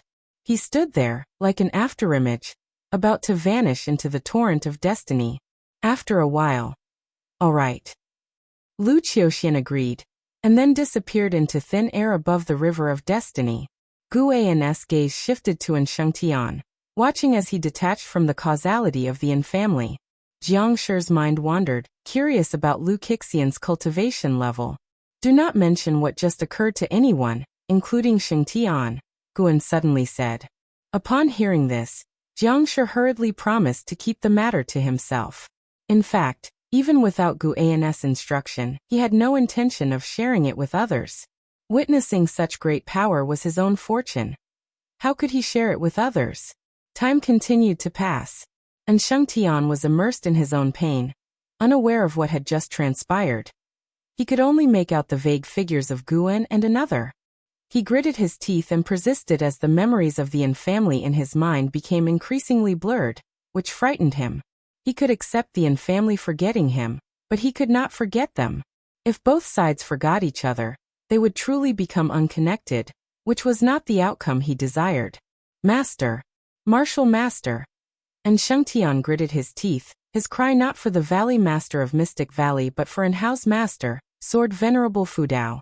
Focus your mind. As long as you miss them enough, you won't forget. Gu An's voice followed. He had his own motives, deliberately tempering in Shengtian, hoping in Shengtian would hold family ties in the highest regard to prevent him from opposing Inhao in the future. In his heart, Inhao was definitely more important. Without Inhao, there would be no Shengtian. Hearing Gu An's words, Shengtian persisted. Suddenly, with a boom, blood flame abruptly ignited on him. His body curled up and trembled incessantly. Guan raised his right hand, and a dark purple medicinal herb appeared, promptly turning into powder that hovered in his palm, forming a whirlwind. Jiangshi couldn't help but fix his gaze on the whirlwind in Gu An's palm, curious about what Guan was about to do. Guan then swung his palm toward Shengtian. As the palm struck out, Shengshan's flesh instantly dispersed, leaving only a skeleton behind, which startled Jiangshi. Before he could utter a word, a dark purple mist surrounded Shengtian, quickly enveloping him and covering the skeleton. Jiangshi looked intently, his hands clenched into fists inside his sleeves, his heart in turmoil, fearful that Shengtian would die right there. The scene was too frightening. Flesh had dispersed in an instant. Could a person still live? The dark purple mist soon submerged the skeleton, billowing and slowly forming the outline of flesh. That is, Jiangshi's eyes widened, his expression one of astonishment. Guan remained expressionless. This was a 9th-tier medicinal herb, which he had acquired at great cost. It contained vast spiritual energy, making the molding of a flesh body not challenging, as long as Shengshan's life force was controlled. If his soul had not left the body, it would be manageable. A new life and destiny. What path will you take from here? Guan wondered to himself, also contemplating whether Shengshan's maximum lifespan would increase. If it could, this act would also be a method of defying the heavens and changing one's fate. Inside the attic, Guan sat in a chair, his eyes filled with disappointment. Shengtian, Foundation Establishment Realm 8th floor 20/350/5000. His cultivation level had increased, as had his lifespan, but his maximum lifespan had not. That is to say, replacing bloodlines was not a way to change maximum lifespan. The concept of maximum lifespan became even more complex in Gu An's eyes. Luckily, Shengtian was considered as having defied fate, breaking free from the destiny of the Yin family. Master, may I take him down? Jiangshi, holding Shengtian and wearing an anxious expression, asked. Shengtian was covered in a robe for modesty, and had not yet awakened.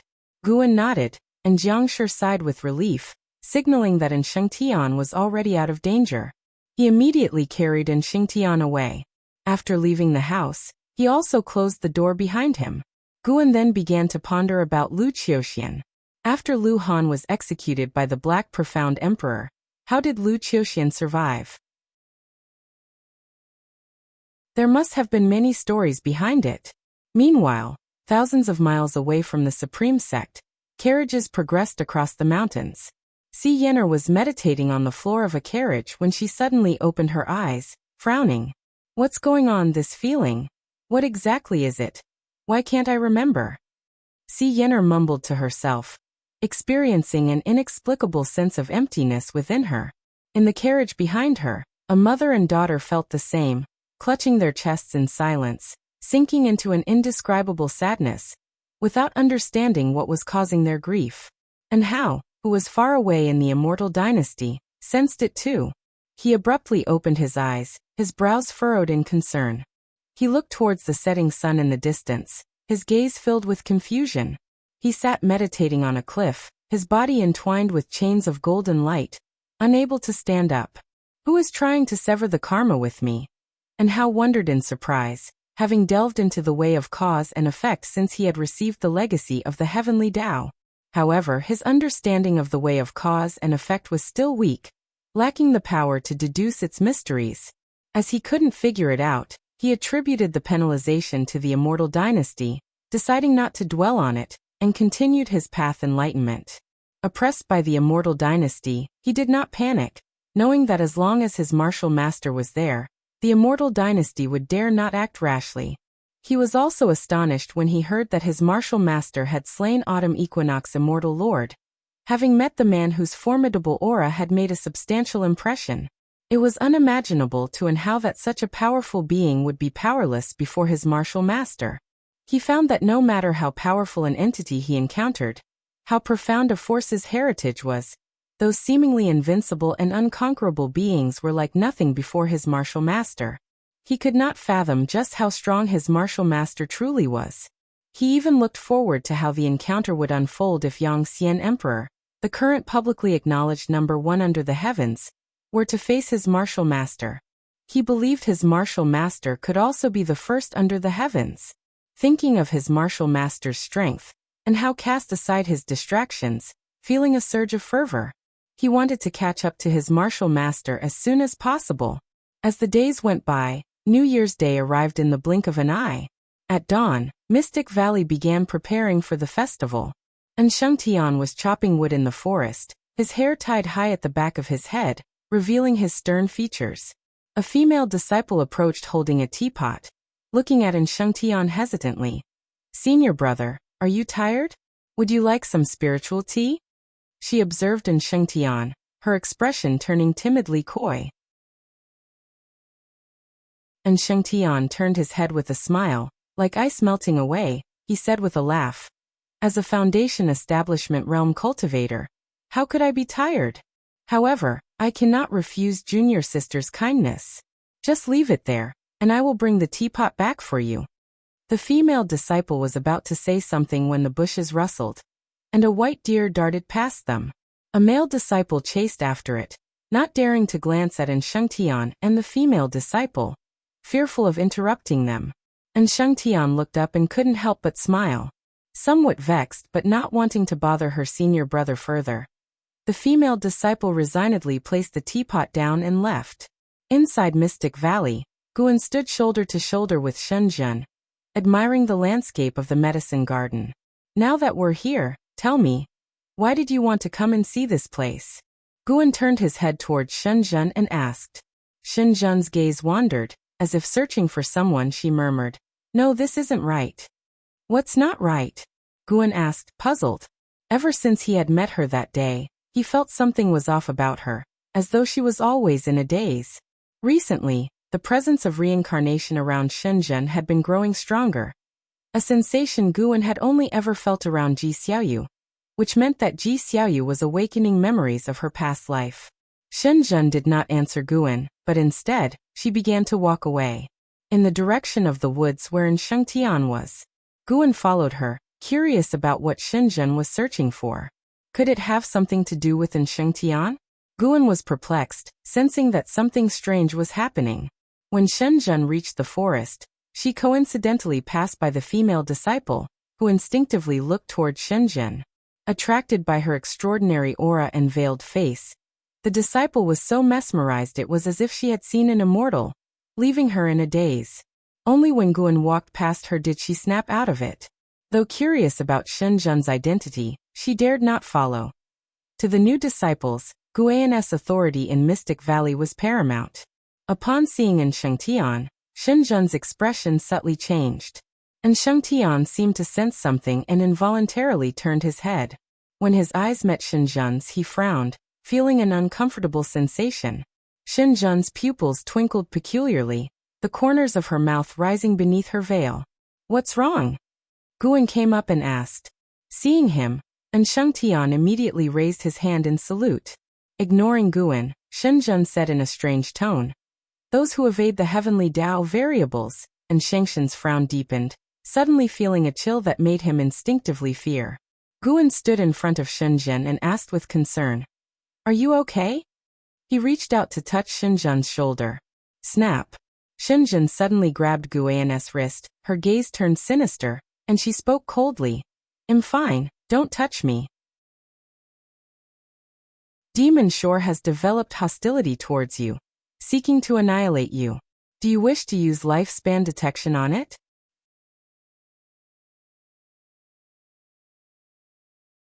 Chapter 398. The Lifespan of the Free Immortal. Demon Shore? Guan had never heard this name before, so he immediately chose to perform a lifespan detection on it. Demon Shore, Free Immortal Realm 9 layers 58, 027, 612/500, 000, 000/1,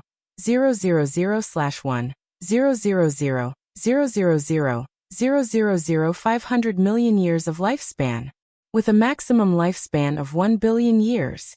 Why did this person harbor animosity toward him? Could it be that Shenzhen was so bizarre because he was being manipulated by this person? Guan looked at Shenzhen standing before him, feigning astonishment. Shenzhen slightly tilted his head to look at Guan and asked, "Is there a problem?" Although the voice was Shenzhen's, the tone was definitely not. Guan pretended to be tense and replied, "No." Shenzhen let go, then took a step to the side, casting a deep glance at Shengtian that made his heart unease. Shenzhen smiled and then turned away. Shengtian took a deep breath, moved to Guan's side, and seemed about to say something, but Guan raised his hand, signaling him to hold his words. Once Shenzhen had walked out of the grove, Guan's expression turned ice cold. "Martial Master she," and Shengtian cautiously began, the look in Shenzhen's eyes just now filling him with dread, as if a natural predator had set its sights on him, even making him feel a major disaster was imminent. "It doesn't matter." Guan uttered 2 words, and upon hearing them, Shengtian immediately relaxed. The phrase "martial master" was enough, and Shengtian knew well that Guan was Sword Venerable Fudao. Thinking back to the shocking Great Mixed Yuan plate from a few years ago, his spirit was immediately uplifted. With the martial master backing him, what was there to fear? His task was to diligently cultivate, striving to surpass and make his martial master proud of him. Guan patted Shengtian on the shoulder, encouraging him to continue. Shengtian looked at Guan's departing figure, and raised a hand to his own shoulder, chuckling softly. The upcoming spring festival remained lively. Although Guan was thinking about Demon Shore, he still acted naturally, actively celebrating with his disciples. Because of the intervention a few years ago by Sword Venerable Fudao, which greatly lessened the chaos in Taizong continent, the recent spring festivals had been lively, especially for the disciples of the Supreme Sect, who on such days would rid their minds of worries and start harboring hopes for the future. Until late into the night. Third Medicine Valley in the attic. Guan sat at the desk, eyes closed, his divine thought frenziedly scanning the great heavenly spirit land. Unable to find a cause and effect similar to Shenzhen, he extended his divine thought into the universe. Though Demon Shore's cultivation level was inferior to his, being hated by someone was intolerable.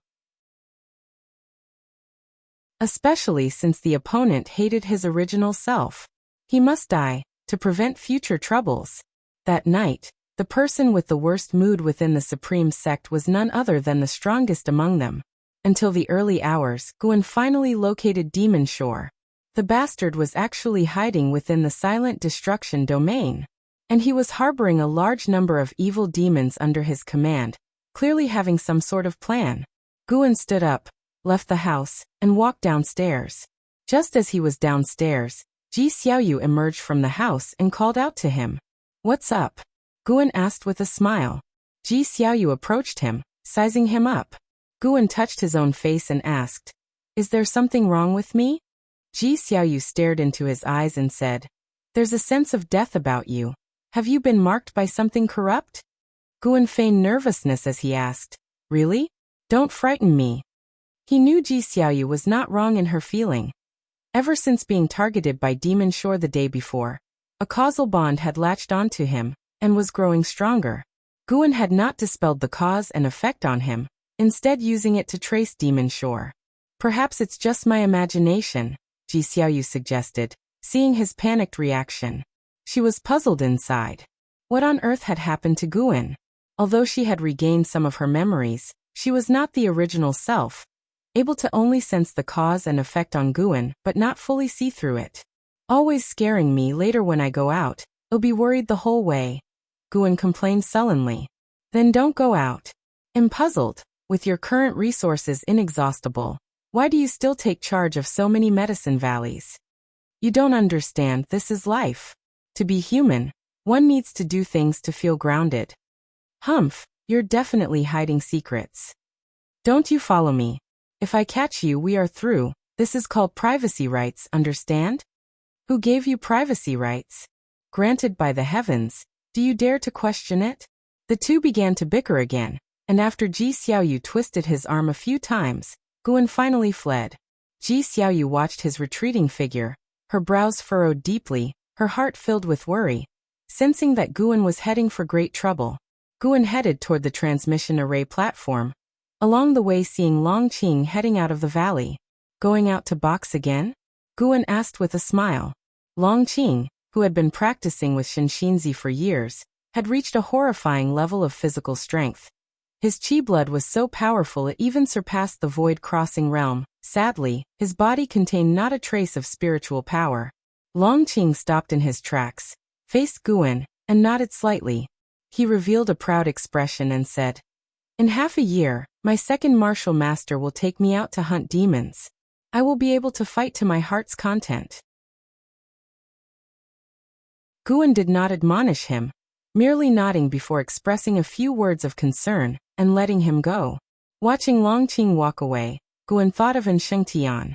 The number of juniors in Medicine Valley had been increasing. He wondered what the scene would look like in 1,000 years. He smiled and continued towards the transmission array platform.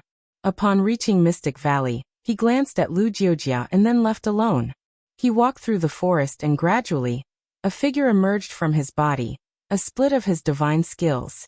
He allowed his split form to replace his original self, while his true form entered a state difficult for immortals to divine. The split form continued forward leisurely, while the original form leapt out of great heavenly spirit land, and descended into the silent destruction domain in an incomprehensible manner to living beings. In the depths of the silent destruction domain, where it was incredibly dark without stars, just swells of dense fog as if from the primordial chaos, suffocatingly oppressive. In the darkness stood a city, silent and hanging, resembling a giant armored beast. The surface of the buildings had sharp, towering columns, frighteningly ominous. Inside a grand hall within the city, demonic qi swirled like mist. At the center sat a pool over 30 feet in diameter, the surface a bright red. A figure was meditating in the pool. She was a white-haired woman, her body bare, with long hair cascading down her front into the waters. Her back was as white and smooth as jade, perfectly contoured. This was Demon Shore. She sat with her eyes closed, her face stunningly beautiful, except for a trace of wicked aura between her brows. Suddenly, she opened her eyes, exclaiming in surprise, "How did that boy's cause and effect get severed?" Lifting her right hand, she began to deduce. Just then, a hand landed on her fair shoulder.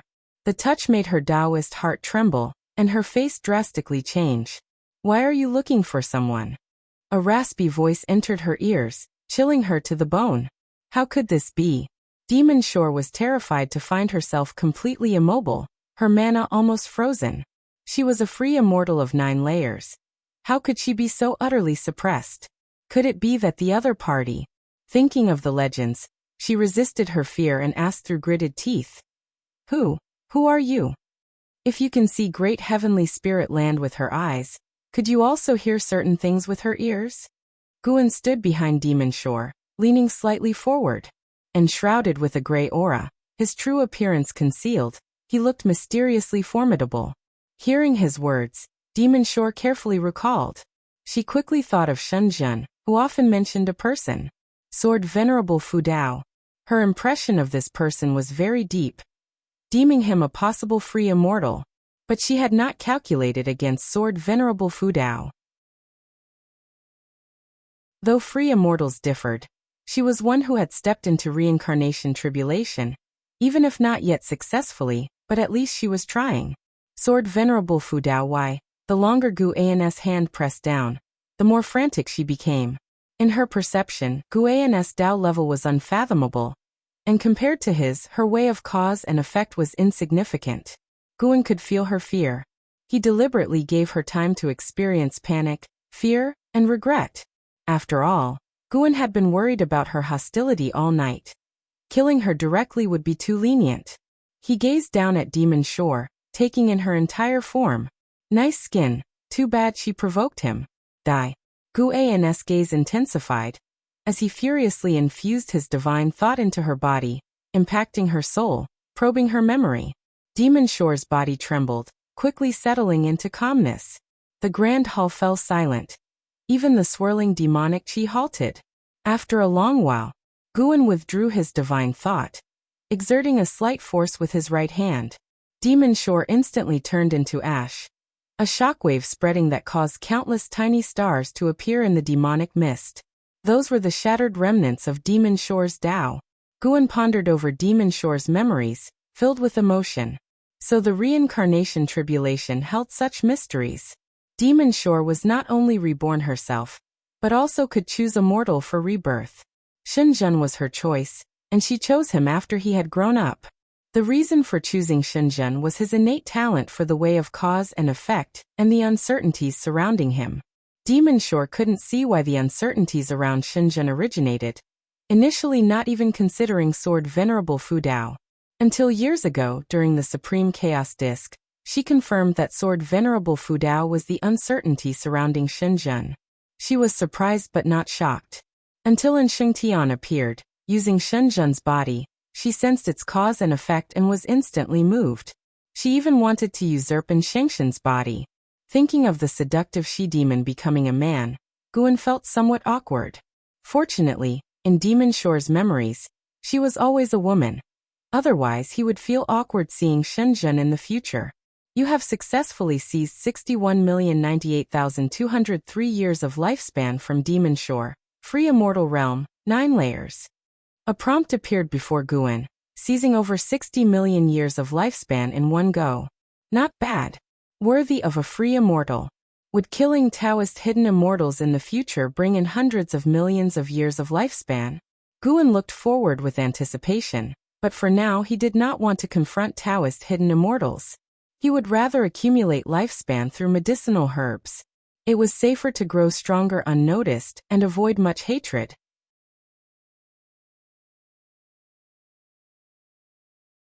Chapter 399 Supreme Demon Realm. The memories from Demon Shore were vast, and the greatest help to Guan was in her understanding of reincarnation tribulation. Reincarnation tribulation indeed allows one to be reborn into different times and spaces, even into the past, but whether it's the past or the future, the main Bodhi's power cannot intervene. When the reincarnated being dies or exerts the power of the main body, it will be forcibly expelled back by the heavenly Tao. This reminded Guan of the time when Ji Xiaoyu in the Seven Stars Spirit Realm had used the power of a primordial Taoist talisman and then quickly disappeared. It seemed she was expelled by the reincarnation tribulation. This deepened Guan's understanding of the heavenly Tao. Heavenly Tao more closely resembles a collection of rules and the grand Tao, meticulous and domineering. Guan stopped pondering and turned her gaze toward the interior of the great hall. The hall was vast, yet there were many stark differences hidden within. Those huge stone pillars were also inlaid with numerous special spirit stones. This city was none other than Demon City. According to the memories of Demon Shore, there were many such cities in the Silent Destruction domain. Although there was no stronger existence above Demon Shore, all the demon cities were remnants of power left by the Supreme Demon Realm. The Supreme Demon Realm had once been extremely powerful, aiming to devour the great heaven and earth, but was later struck down by a mysterious entity that slayed the Realm Master, causing it to shatter. At that time, Demon Shore was not yet fully grown. 1,000,000 demons hid within the demon city. Although these demons seemed no different from the heavenly demons to the creatures of the great heaven and earth, there were also many powers standing within the Silent Destruction domain, and they did not trespass into the territories of the Blood Prison Great Saint. Guan decided to eradicate the root of the problem and eliminate all these demons. Whenever creatures from the great heaven and earth passed near the demon city, they never met a good fate. Demon Shore even dared to attack passing free immortals, though the free immortals had their own means to escape. The attacked free immortal was actually the ancient immortal emperor from the Immortal Dynasty. Approaching noon, Guan returned to the Third Medicine Valley. He called up his attribute panel. Name: Guan, lifespan, 650/1, 954, 210/604. Physique: Mixed yuan refined void body, cultivation level. Perfect Taoist hidden immortal realm. By slaying the million evil demons in the demon city, he gained nearly 500 million years of lifespan, making this trip an enormous harvest. Looking at his lifespan approaching 2 billion years, Guan felt wonderfully good. Of course, the most important thing was that he had removed a source of worry. As Guan encountered disciples along the way, he would smile and ask them a few questions, leaving the disciples surprised and honored. Now the number of disciples in the Third Medicine Valley exceeded 3,000, and many, even those who had reached the Foundation Establishment realm, were willing to stay. As the Supreme Sect grew stronger, the treatment in the Third Medicine Valley also continued to rise, even higher than that of many inter-sect halls. The disciples all respected Guan, not for his status or cultivation level, but because he treated each disciple without pretense. Even when they heard Guan enjoyed reading common books, they found him all the more approachable since Guan did not coerce the female disciples, and he was well regarded. When Guan arrived at his pavilion, Ji Xiaoyu suddenly came out, her expression strange. "What's wrong now?" Guan asked in feigned dejection. Ji Xiaoyu replied, "The death energy around you has disappeared. Who did you go see this morning?" Guan looked around, then took 2 steps forward and mysteriously said, "You scared me, so I had to ask Sword Venerable Fudao for help. He cast a spell to keep me safe, at the cost of 300 years of my lifespan." Ji Xiaoyu believed the first part of his statement, but she couldn't help but roll her eyes at the last sentence. Mortals will be mortals. With Sword Venerable Fudao's cultivation, how could he covet your 300 years of lifespan? Such a narrow view. It's laughable even when you boast. Ji Xiaoyu's words were venomous, unaware that this was exactly the effect Guan wanted. "You look down on me? In 30 years the East River may flow west. Do not belittle the poor. Change 30 to thousands. Get inside, I need to sort you out." Guan pushed Ji Xiaoyu into the house, and she did not resist, her face even breaking into a smile. An hour later, Guan came out of her house. Passing by, an Exian winked and teased Guan, causing him to glare at her. Blood Prison Great Saint watched from under a distant tree, sighing sentimentally. "The master indeed leads a charming life. Once 1,000 years pass, I too must enjoy the local customs of the great heavenly spirit land." The spring breeze was caressing, the weather cool, and all living things were awakening their vitality. Even the clouds that shrouded the continent's sky had dissipated some. The Supreme Sect, basking in the prestige of Sword Venerable Fudao, continued to develop, but the struggles of the world grew more intense. Every moment, cultivators from the Immortal Dynasty and the Holy Court were fighting, with more and more territories and powers being drawn into the fray. Half a year sped by swiftly. Guan stood by the window, watching Longqing follow Shenxinzi out of the valley. Apart from his previous experiences in the Jiyuan world, this was Longqing's first time leaving the Supreme Sect. Although he was just practicing on the Taicang continent, the sight of the young man's excitement gave Guan a distinct feeling. Feeling reluctant to let him go? Ji Xiaoyu's teasing voice came from downstairs. Guan replied, "How could that be? It just reminded me of some old friends." "Do you wish for the people by your side to accompany you forever?" "No, not really. If they leave, they leave. There will always be newcomers. I just feel nostalgic about how quickly they grow up. They become capable of standing on their own in the blink of an eye." "HM? What do you mean by newcomers? When I'm gone, there will be new ones." "What are you talking about? You haven't even outlasted the old ones yet." Boom! The attic began to tremble slightly. Outside the courtyard, the Blood Prison Great Saint, who was lying down asleep, turned his head. Such noise couldn't affect him. He was already used to it. An hour later, Guan, accompanied by an Exian and the Blood Prison Great Saint, left the Third Medicine Valley. Today they were heading to Tianya Valley. On the way, an Exian spoke of the rising talents on the continent. From time to time, a peerless genius would emerge, and individuals like Hao Liya and Wu Ju had already been forgotten by many, just as Guan had once been unaware of Xian Tianyi. Guan rode on the back of the Blood Prison Great Saint, holding a book in his hand, occasionally echoing an Exian. He also paid attention to the recent happenings in the world. Compared to the world hundreds of years ago, the standard for genius had risen. The cultivators in Xian referred to as geniuses had cultivation levels at the very least within the void-crossing realm. Hundreds of years ago, those of the void-crossing realm were considered great cultivators, old monsters. Nowadays, the Nirvana realm was no longer a secret known to just a few. An Xian spoke of the affairs of the world with no longing in her tone, only anticipation. She didn't want to go out, she just wanted to become more formidable than those people, to prove that staying by her master's side was the best choice. They chatted and laughed along the way, making the journey seem less tedious. When they arrived at Tianya Valley, they saw a group of young and proud cultivators. When Guan and his companions appeared, they attracted the attention of most. Guan saw LV Xian among them. It had been quite a while since he had seen LV Xian because every time LV Batian met him, he would mention LV Xian, making Guan occasionally keep track of LV Xian's progress. LV Xian had always been highly talented, and coupled with favorable circumstances, he now possessed the cultivation level of the mystic heart realm. He looked from afar at Gu and with a joyous expression on his face. Guan nodded slightly towards him, then dismounted and walked toward Li Zuando's courtyard. An Xian went with the blood prison great saint to meet the three monkey demons. Guan proceeded into the courtyard, walked up to the table, and saluted Li Xiandao with a cupped fist.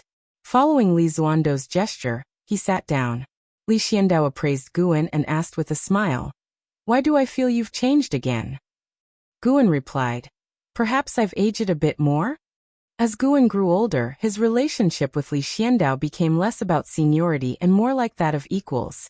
It wasn't that Guan's outward cultivation was particularly strong, but both were several centuries old. Their life journeys were continually advancing. For those who lived for thousands or tens of thousands of years, people aged 500 to 1,000 years were considered peers, and this concept subtly influenced them as well. The two exchanged pleasantries, having not seen each other for many years. LV Xian was a supreme talent, and so was Li Xiandao, whose cultivation had reached the Mahayana realm. His Mahayana realm cultivation had outstripped LV Batian, who used to have a higher cultivation level than Li Xiandao but had failed his tribulation crossing, and remained at the 9th layer of the unification realm. Seeing Li Zuando's growth rate, Guan felt gratified. After all, they were comrades in the Tao, and how could he not be delighted to see his Taoist friend's progress? How many of his old companions would still be alive in 10,000 years? Guan was not sure, but he felt that Li Xiandao had a strong chance. Ancient emperors of tens of thousands of years were not unheard of. Just look at the Yangxian emperor of the Immortal Dynasty, or Sheng Tian of the Holy Court, all of whom ruled for more than 1,000,000 years. After chatting for a while, Li Xiandao suddenly sighed. How many years will it take for the Taizong dynasty to become an existence like the Immortal Dynasty? The current chaos in the world is the best opportunity, but it's a pity we are not strong enough and might miss such a chance. The dynamic of the world changed day by day, but a dynasty's accumulation could not speed up as quickly, which made Li Xiandao anxious.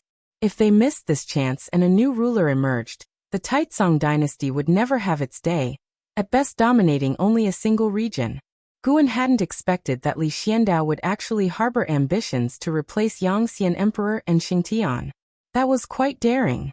Given Li Zuando's position of power, he surely understood the strength of the Immortal Dynasty and the Holy Court. For others faced with such a gap, they would only feel envious or awed. As for replacing them, how could one even think of that? What if this chaos lasts for many years? This is a chaos that affects the entire world. Compared to the world at large, isn't the Taizong continent minuscule? Guan consoled. Li Xiandao looked at Guan and suddenly asked, if there were a very powerful force that could aid me, but accepting their help could be a hidden danger in the future, what would you choose if you were the emperor? A very powerful force? Guan silently reasoned, instantly realizing that the force Li Xiandao mentioned was a great sect, one of the leading sects in the mortal world. They chose the Taizong dynasty with the aim of establishing a relationship with Sword Venerable Fu Dao. If they could control the Taizong dynasty, they would have better grounds and opportunities to contact Sword Venerable Fudao. In their eyes, Sword Venerable Fudao had the qualifications to contend against the Yangxian Emperor. This was an indispensable force for them, aspiring to surpass both the Immortal Dynasty and the Holy Court. Without free immortals, how could one dream of unifying the world? After Guan had calculated the variables, he responded, "It all depends on what you truly want, whether you wish for peace for the people of the world, or if you desire to realize your own ambitions more."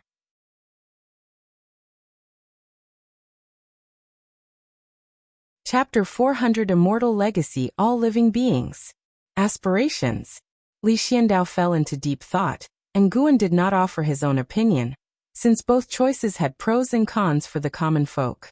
To remain content with the status quo would invite future crises. To be discontent would make life harder for the current and future generations. Guan's protection of the continent's beings already showed his benevolence, but he would not worry about the daily lives of all living beings every day. In any case, when asked about worldly affairs, Guan's role was simply to provide options. The ultimate decision was up to Li Xiandao, with whom the consequences lay. Li Xiandao was lost in contemplation, and Guan did not disturb him. His gaze drifted outside the courtyard. Xian, who was instructing someone in their cultivation, glanced towards Guan from time to time. When their eyes met, Guan could tell he was excited. Guan was suspicious, but he was not in a hurry. He would discuss it with Li Xiandao later.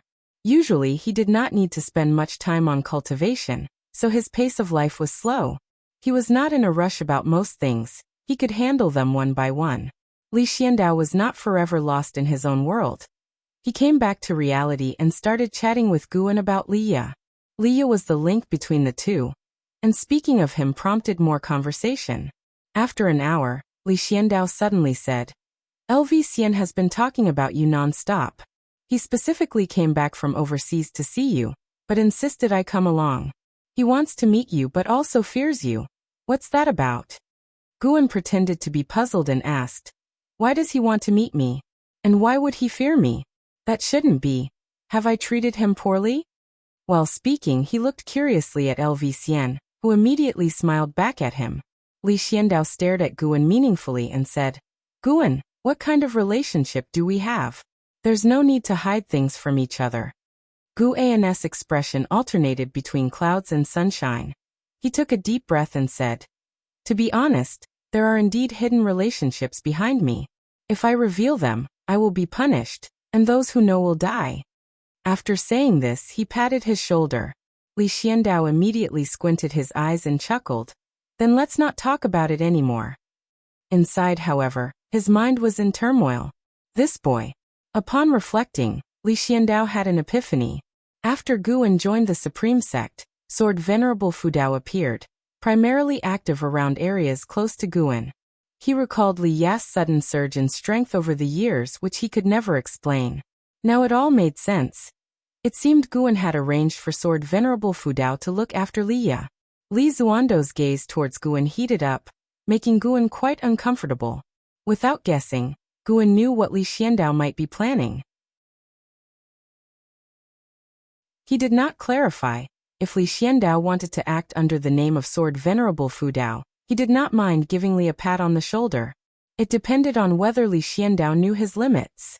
"You go meet Xian. I don't have other matters here," Li Xiandao said, waving his hand with a smile. Guan stood up, bowed to him, and then walked towards the courtyard gate. Seeing him leave, Xian immediately greeted him, and pulled Guan towards a corner of Tianya Valley. "What's so secretive?" asked Guan. Xian whispered. "I have something great, and it won't disappoint you." "Something great?" Guan's interest was piqued, and he followed Xian away. Xian led Guan into a cave, his personal cave. He had crafted it here in Tianya Valley for fear of being seen by others, setting up very advanced restrictions. After entering the cave, Xian activated the restrictions, isolating it completely. Guan, feeling irritated, asked, "All this secrecy? Do we even have to hide it from His Majesty?" "Of course we do. If he knew, he'd go mad." Xian replied, his face displaying excitement. He then pulled Guan into the deepest chamber of the cave, walked up to a stone table, and took out an irregularly shaped stone slab that seemed like a large fragment. At first glance, it appeared plain with no inscriptions or runes. As he set down the slab, Guan suddenly understood something significant. His expression turned peculiar. The stone slab actually contained heavenly Tao destiny. Moreover, it was purer and more unsettling than the heavenly Tao inheritance obtained by an Hao from the Heaven sect. Its destiny emitted an indescribable oppressive force. Even Guan, the Taoist hidden immortal, felt an instinctive wariness and a glimmer of desire. He wanted to possess this heavenly Tao destiny. Yet, as this desire emerged, his wariness grew. Something was off. Guan looked at Lv-Xian and asked, "What is this?" He couldn't discern the cause and effect of this stone slab. This indicated that the origin of the slab was even stronger than the Taoist hidden immortal himself. At this realization, Guan almost wished Lv-Xian would take this item away and keep it far from him. What kind of thing was this? Trying to harm him? Lv-Xian, with an excited smile, said, "This is an inheritance I stumbled upon. You might not believe it, but this contains the legacy of a true immortal, a real godlike immortal, not something any immortal dynasty or holy court could compare to." Immortal legacy? Guan frowned. Neither Lu Han nor Long Zhan had encountered a real immortal through the ages, although they'd met many who claimed to belong to the immortal or divine race. This had led Guan to always believe that the so-called immortals were merely more powerful beings. Lv-Xian continued, "The inheritance here only cares about talent, not cultivation level. I failed, but I think you should give it a try." "Why should it be me? There are so many geniuses." Guan hesitated to ask. Lv-Xian glared at him and said impatiently, "There are many geniuses, but the only one I have a good relationship with is you. I wouldn't give it to an Hao. You have supreme talent, yet you can restrain your competitive spirit and live in seclusion here. I think you becoming an immortal would be better. At least you wouldn't threaten me, and you are indeed very good to your friends." Although Guan was curious, he felt that this matter was very dangerous, so he said, "Actually, His Majesty's talent is also very strong." After hearing this, Lv-Xian's eyes brightened as he said, "You noticed it too? I thought I was the only one who knew." But don't tell him I know." "Ha ha ha, don't worry. He still thinks he's hidden himself well enough, not realizing that you are the deepest enigma. Think about it. It makes sense that Sword Venerable Fudao has always stayed at Supreme Sect, certainly to cultivate you. And Hao claims to be a disciple of Sword Venerable Fudao, but he left and Sword Venerable Fudao is still here. That must mean he's just riding on your coattails."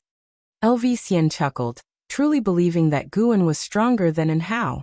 He had sparred with both of them, and Guan had given him the greatest sense of oppression and psychological shadow. He even believed that Guan was the #1 genius under the heavens.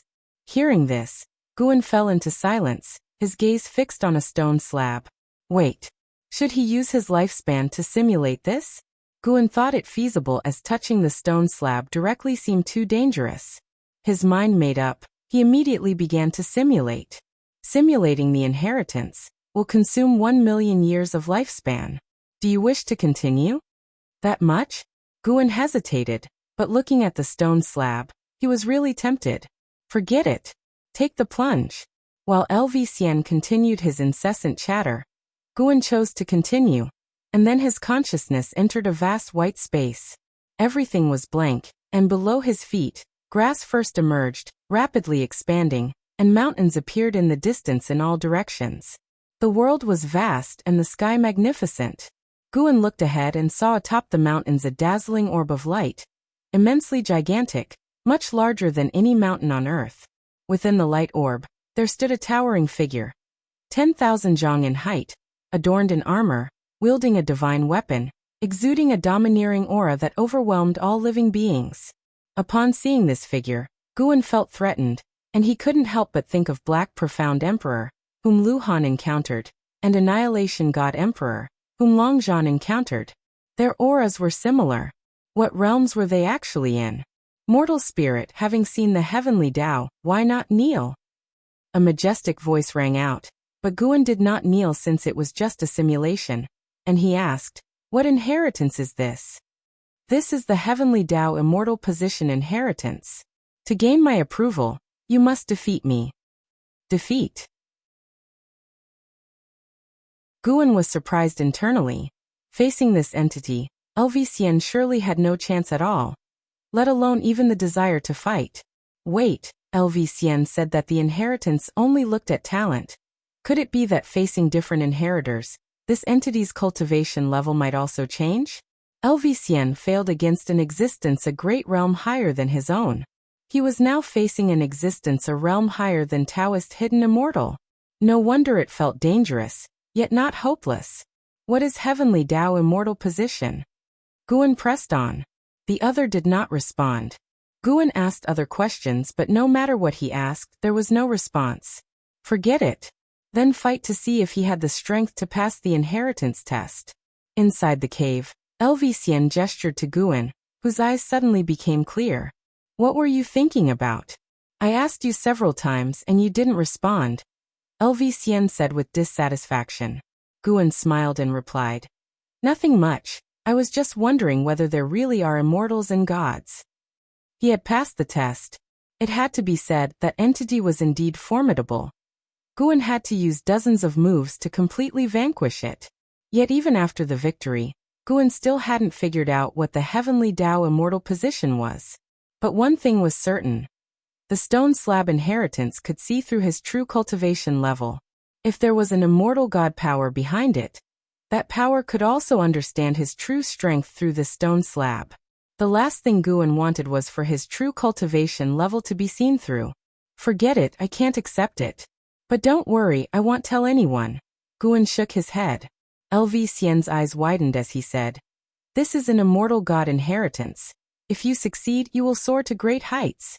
Guan replied, I only trust the mana that I have cultivated myself, not that given by others.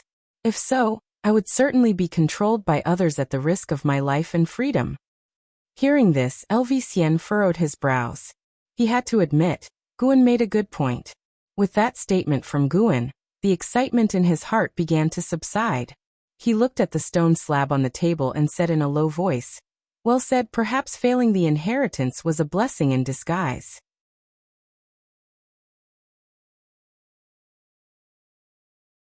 Chapter 401 Shapeshifting. You can keep it and accept the inheritance when you are strong enough. Guan stared at LV speaking earnestly, fearing that LV would forsake his greatest opportunity. At the moment, the heavenly Tao immortal position proved stronger than the Holy Court, the immortal dynasty, and even the silent destruction domain. As immortal, if LV missed it, finding a stronger chance in the future would be almost impossible. LV couldn't rely on stealing lifespan to become stronger like him. LV raised an eyebrow and said, what do you mean, you think I can't rely on myself? You can't, at least not beyond this inheritance. Bullshit. LV erupted in fury, his terrifying aura exploding like a volcano, startling the entire Tianya Valley. Suddenly, Guan raised his hand and pressed it on his shoulder, instantly dispersing his aura. LV eyes widened. He knew Guan was definitely stronger than himself, but to be suppressed so easily, rendered unable to move. In that moment, he recalled a duel between them hundreds of years ago. This moment was exactly like that one. Guan looked at him calmly and asked, can you keep this stone tablet now? LV couldn't answer. He was unable to speak. Just blink if you agree. Hearing Guan's words, LV blinked frantically. Guan withdrew his hand, and LV breathed a sigh of relief, gasping for air. He looked at Guan with fear. He had learned from Li Xiandao that Guan was younger than him. Yet how had he cultivated to such a level? Compared to Guan, he was practically useless. Guan smiled and said, quickly put it away. When you become an immortal, if I can't catch up to you or have troubles, you'll be my backup. Upon hearing this, pride replaced the awkwardness on LV face. He patted his chest and said, naturally, I'm not your equal now, but I will surpass you one day, and then I'll have your back. Despite Guan not always being nice to him and often scaring him, wasn't that a form of care? In the past, when he initiated provocations towards Guan didn't mind, but if someone else treated him that way, he wouldn't be so merciful. And for Guan to return such an important inheritance to him. He was truly a man worth respecting. Lv stored the stone tablet, and Guan put his arm around his shoulder as they walked toward the cave entrance. By the way, your father misses you. When are you going to visit him? Him.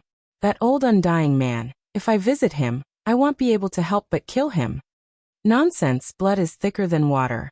He hasn't tortured or mistreated you. Why talk of killing? If you really wanted to kill him, could he even stand up to you? He's hundreds of years old. Why act like a child?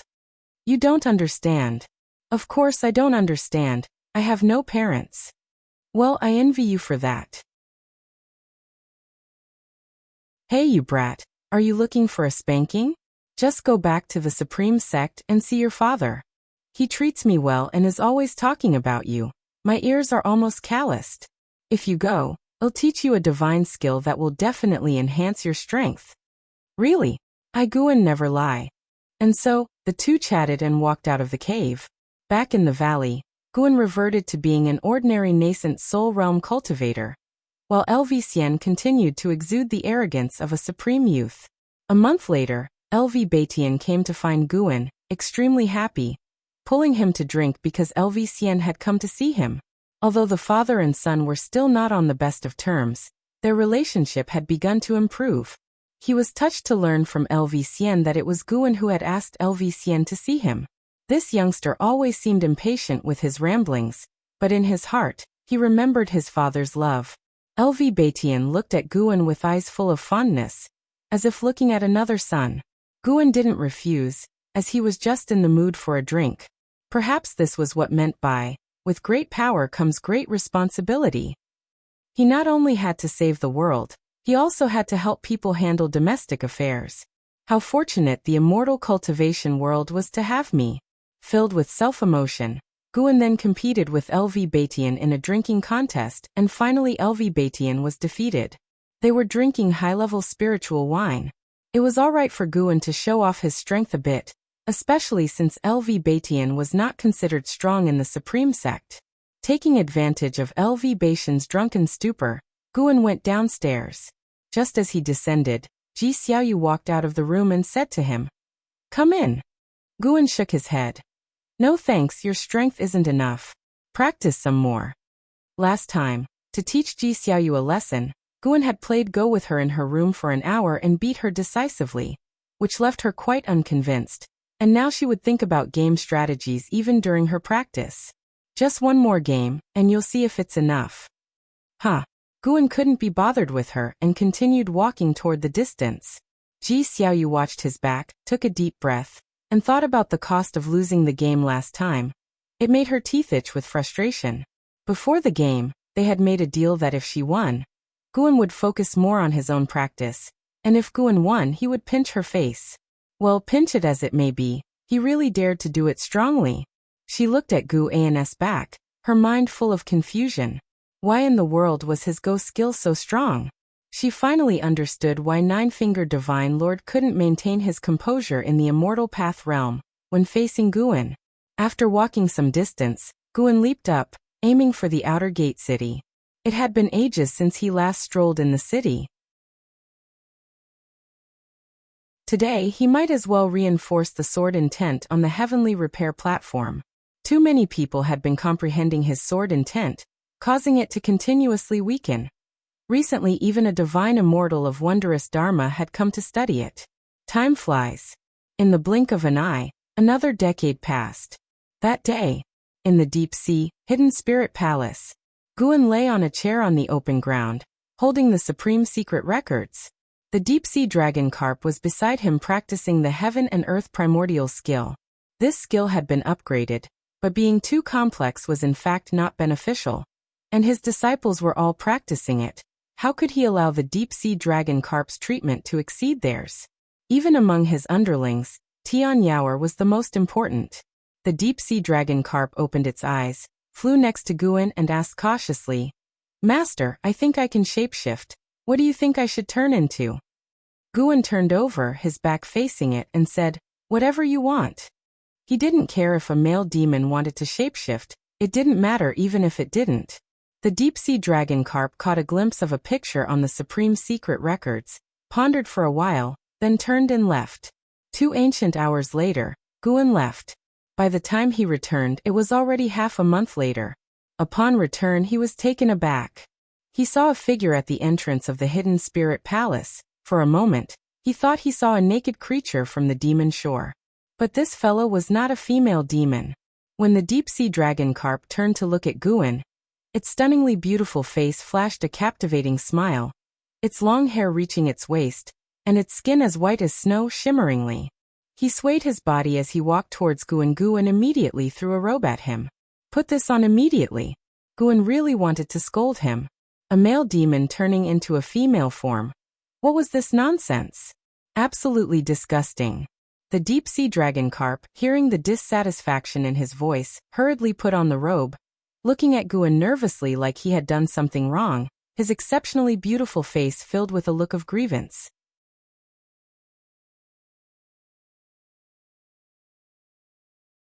Chapter 402 Future. After a bit of tossing and turning, Guan looked at the deep-sea dragon carp, robed in white, and still felt awkward about it.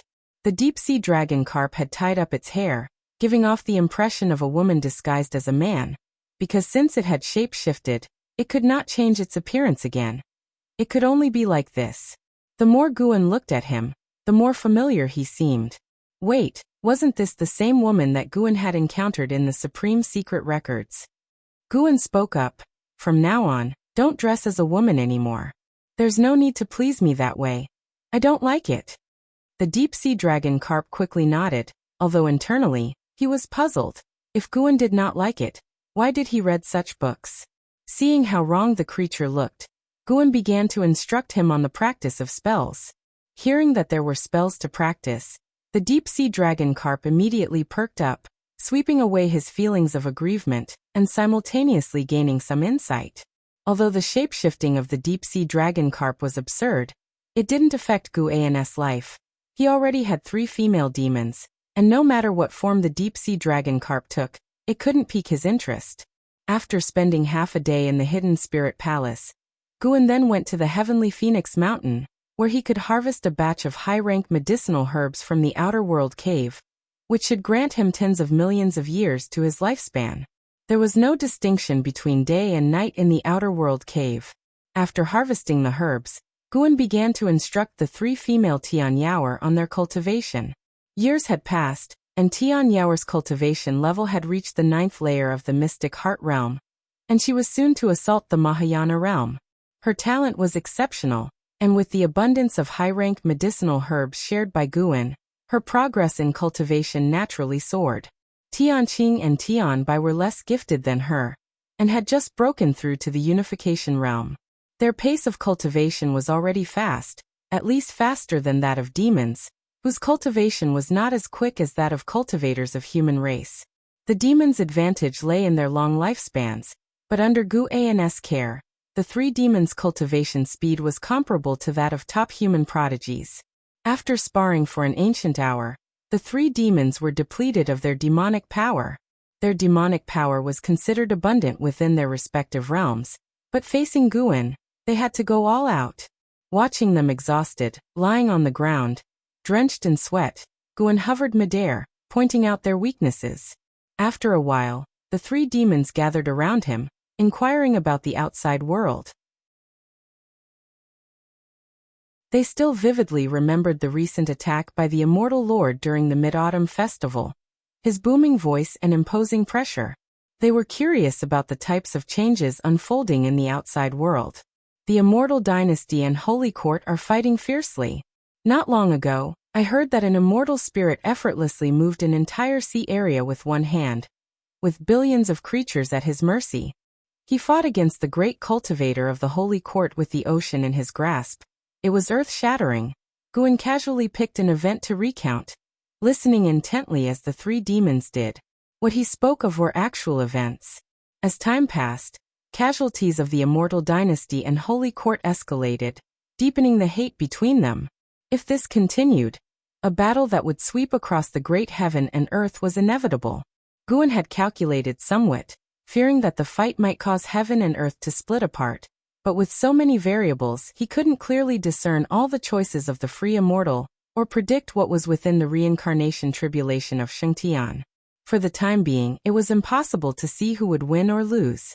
Guan wasn't too worried, though, as Taitsong continent, where he resided, hadn't suffered much from the disturbances. For him that was enough. As they listened to the tales of the world's vicissitudes, Tian Yaoer's heart yearned, but she did not propose to venture out. Her strength was still insufficient. It was mere curiosity. Seeing their interest, Guan spoke of a few more events. If it could strengthen their will to pursue immortal cultivation, Guan was naturally pleased. Snowflakes fell, marking the end of the year. The end of Lu Jujia's destined life had come. Guan and Lu Jiujia sat at the edge of a cliff, overlooking Mystic Valley. Big brother, 600 years ago, did you ever think that Mystic Valley could ever achieve such prosperity? Lu Jiujia asked with a chuckle while stroking his beard. Eyes filled with many distant images that transitioned from hazy to clear. From here, one could see disciples in the forests outside Mystic Valley, cultivated demon beasts, various brightly colored groves, all within a dozen miles of Mystic Valley's domain, thriving and booming. Guan replied, Actually, I feel there isn't much difference between now and the past because some people are still here. Precisely, you're still here. The original acquaintances of Mystic Valley had dwindled to Lu Jiujiao alone. Once he passed on, Mystic Valley would become a closed chapter to Guan, or at least not as significant in his heart. Lu Jiujia turned to look at Guan, feeling that his big brother's profile was still so youthful, as if time had left no trace on him. Big brother, do you remember Su Han? Lu Jiujia suddenly asked. Guan glanced at him replying, How could I forget? Until now, no other disciple has taken a more crooked path than him. Mentioning Su Han stirred even more emotions in Guan. As the brothers talked about Su Han, Guan began to recognize the Su Han described by Lu Jiujia. The snow grew heavier, and fog rose around Mystic Valley, gradually swallowing the sight of mortals. Lu Jiujia's head sank lower, and his voice weakened. Jiang Shi stood in front of the wooden railing in the precinct, his gaze fixed on Lu Jiujiao atop the cliff, eyes brimming with reluctance. Last night, Lu Jiujia had already talked with him. He knew that today Lu Jiujia was going to depart. Though they called each other martial brothers in Medicine Valley, in Jiang Shi's heart, Lu Jiujia was like his second father. The pain in Jiang Shi's heart was overwhelming as his hands clenched the wooden railing tightly.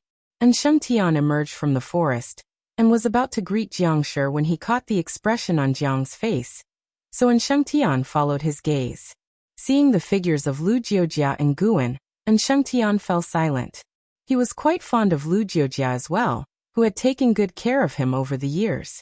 The thought of Lu Jiujia's impending death weighed heavily on him. He even thought of his own father and grandfather. A somber and oppressive atmosphere permeated Mystic Valley. All the disciples guessed what was happening. They dared not speak of it, choosing instead to bury themselves in their own tasks. As dusk approached, Guan carried Lu Jiujia down the mountain on his back, with the disciples gathering around in silence, watching Guan. Then Guan began to bury Lu Jiujia as all the disciples in the valley stood vigil. After the tombstone was erected, the disciples together bowed in homage to Lu Jiujia. Under the veil of night, the accumulated snow on Guan's attic suddenly slid off, crushing a wild herb by the staircase.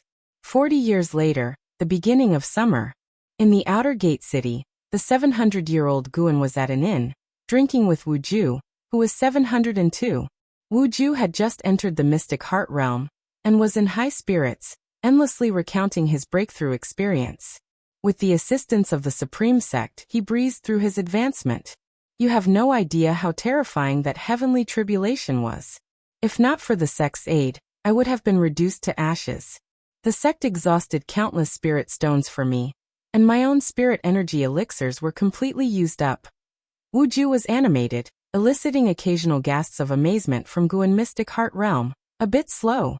That was even after Wu Ju was cultivated with care following his exoneration from a miscarriage of justice. Guan felt that Wu Ju was still far behind Li Xiandao, LV Xian, and Li Ya, and none of these three had a lifespan as long as his. After a while, Wu Ju set down his bowl of wine and asked with a smile, What about you? How have you been these years? Any troubles? Guan did not conceal the truth, sharing about the death of Lu Jujia. Since that event, he spent less and less time in Mystic Valley. Yi Lan and Zhenqin were out making their own way in the world. For him, Mystic Valley was filled with juniors. Interacting with them, the disciples were inevitably reserved, making him feel it was pointless to stay there. Hearing this, Wu Ju fell silent, thinking how similarly devastated he would be if Guan died. He looked at Guan and said, "Brother Gu, you need to cultivate well. Given your age and cultivation level, nirvana is not beyond hope for you." Guan gave him a look and said irritably, "You talk as if you've already achieved nirvana yourself." "Hee, with my talent, is reaching the nirvana realm difficult? What if you get into trouble again? Inside the Supreme Sect, I might be able to figure something out, but outside, who could help you?" Guan shook his head, making Wu Ju feel awkward. He couldn't outtalk Guan, so he simply poured more wine. "This brat dares to mock me. Today I must get you drunk." Wu Ju thought so to himself. He then ordered the inn to serve their most expensive spiritual wine. 2 hours later, Guan settled the drunken Wu Ju into a guest room, and then descended the stairs himself, mounting the blood prison great saint, and continuing his stroll. "Master, what does that wine taste like? Even someone in the mystic heart realm can be knocked out by it?" The blood prison great saint asked curiously. Ever since he started on the path of immortal cultivation in the lower realm, he had never been drunk again, and so he found it quite intriguing. "From overseas, it's spiritual wine. We can order some from the tavern later." Guan replied offhandedly, his gaze turning to the street ahead. Each year, the outer gate city would see the emergence of many new things. This also meant that the influence of the Supreme Sect was constantly expanding. Since the Sheng family was dealt with, the pace of growth for the Supreme Sect accelerated further, and more powers engaged in trade with them, especially after the sword Venerable Fudao vanquished the immortal Lord Qiushi, driving this trend to its peak. Along the way, Guan greeted people with a smile that never left his face. Suddenly, Guan spotted someone and quickly called out, "Jiang Qiong, what brings you here?" He naturally knew the reason for her visit, but had to pretend otherwise. Jiang Qiong, dressed in a red gown with a light veil covering her face, had just stepped out from a building. Looking at Guan, her eyes curved into 2 smiling crescents. She approached the blood prison great saint and joked, "If I say I came looking for you, would you believe me?" "I don't." Guan shook his head. "I don't live here." Seeing that Jiang Qiong's cultivation level had reached the 8th floor of the unification realm, Guan was pleased. With a lifespan of over 5,000 years, she was sure to achieve nirvana. That meant she could accompany him for tens of thousands of years. Although many old acquaintances had passed away, there were still many who were alive, keeping Guan from feeling too lonely. He got down from his mount and walked shoulder to shoulder with Jiang Qiong. Jiang Qiong did not hide the purpose of her visit. Some disciples from the Juhua sect had a conflict with those from the Supreme sect, and ended up being captured. She was here to demand their release. But the situation was complicated. The Supreme sect claimed that it was the Ji family who captured the Juhua sect disciples, due to a death feud, and they were reluctant to interfere. Guan was unconcerned. "It's a trivial matter. When it comes to connections, I still have some clout. The guy who just got drunk was saved by me once."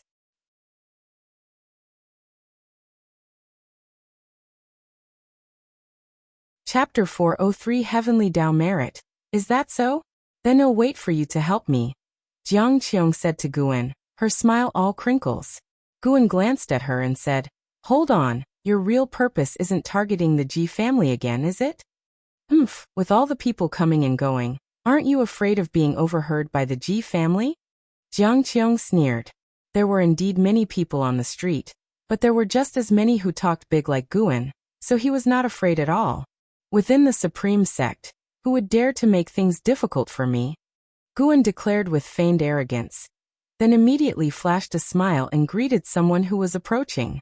Watching the adaptable Guan, Jiang Qiong couldn't help but want to laugh. After Guan's acquaintance had moved on, Jiang Qiong teased, "You know, I've heard that sect master LV wants to groom you as the next sect leader.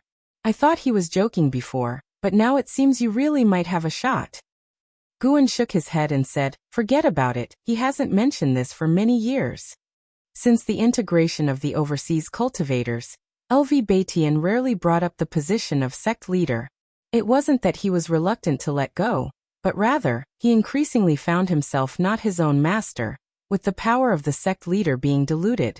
Moreover, appointing Guan as sect leader would only bring trouble to Guan. You're just not diligent in your cultivation, Jiang Qiong said irritably. Over 600 years ago, she had noticed Guan's extraordinary talent. Unfortunately, no matter how much she persuaded him, the lad was content to linger in the medicine garden, idly while away his days, fond of reading leisurely books, unwilling to cultivate diligently. What do you know? My approach is also a form of cultivation. You'll understand sooner or later. Qi absorption cultivation is the most foolish method. Should I look forward to that? Don't pretend to forget when the time comes. You seem to understand women quite well. I have no choice. I've gained many of my connections thanks to this face of mine. Naturally, I understand women after interacting with so many of them. I really want to seal you in a coffin for a lifetime. The two chatted and strolled through the streets. Jiang Qiong's mind quickly wandered elsewhere. Coming for help was true, but it wasn't her main purpose. She had come to find Sword Venerable Fudao. As night fell, in the woods outside the Supreme Sect, Jiang Qiong stood under a tree, frowning, the breeze stirring her robes, not feeling the cold at all. Her heart was in tumult. Centuries ago, when Sword Venerable Fudao had endowed her with the authority over the ghost mother of ephemera, she used it to establish the Juhua sect, rising from a helpless, solitary figure to a formidable force in the immortal cultivation world. Without Sword Venerable Fudao, she wouldn't have achieved what she had today. How could she not be nervous in front of Sword Venerable Fudao? Her greatest concern was not knowing what Sword Venerable Fudao really wanted in helping her. Born into a demon sect, she didn't believe in absolute perfection. Despite Sword Venerable Fudao's reputation for justice, he must have another side. She had foreseen many possibilities and was devising ways to cope. Crack. The sound of someone stepping on tree leaves came from not far away, startling her to turn and look, only to see a demonic figure emerging from the darkness. The demon shadow divine skill of the Thousand Autumn Pavilion. Jiang Qiong immediately bowed to Sword Venerable Fudao. What's the matter? Sword Venerable Fudao asked in a hoarse voice. Jiang Qiong remembered that voice. It was the same one that had sounded during the attack by the Sun and Moon Netherworld Emperor. Taking a deep breath, she immediately stated the reason for her visit. The ghost mother of ephemera had been captured. Her disciples had been possessed by a spirit thought of the captor all the way back to the Juhua sect. It was only in front of Jiang Qiong did the spirit thought reveal itself, belonging to the spirit seized demon palace, wanting to use the ghost mother of ephemera to force the Juhua sect to serve them. Jiang Qiong had yet to agree when the spirit thought made its demands. Every year, the Juhua sect must deliver 10,000 cultivators under 1,000 years old to the spirit-seized demon palace. Before Jiang Qiong could react, the spirit thought wounded high-ranking members of the Juhua sect and left arrogantly. Jiang Qiong had no other choice but to seek out Sword Venerable Fudao. The Juhua sect is a sect of the righteous path. How could it commit such atrocities at the behest of overseas demons from the demon path?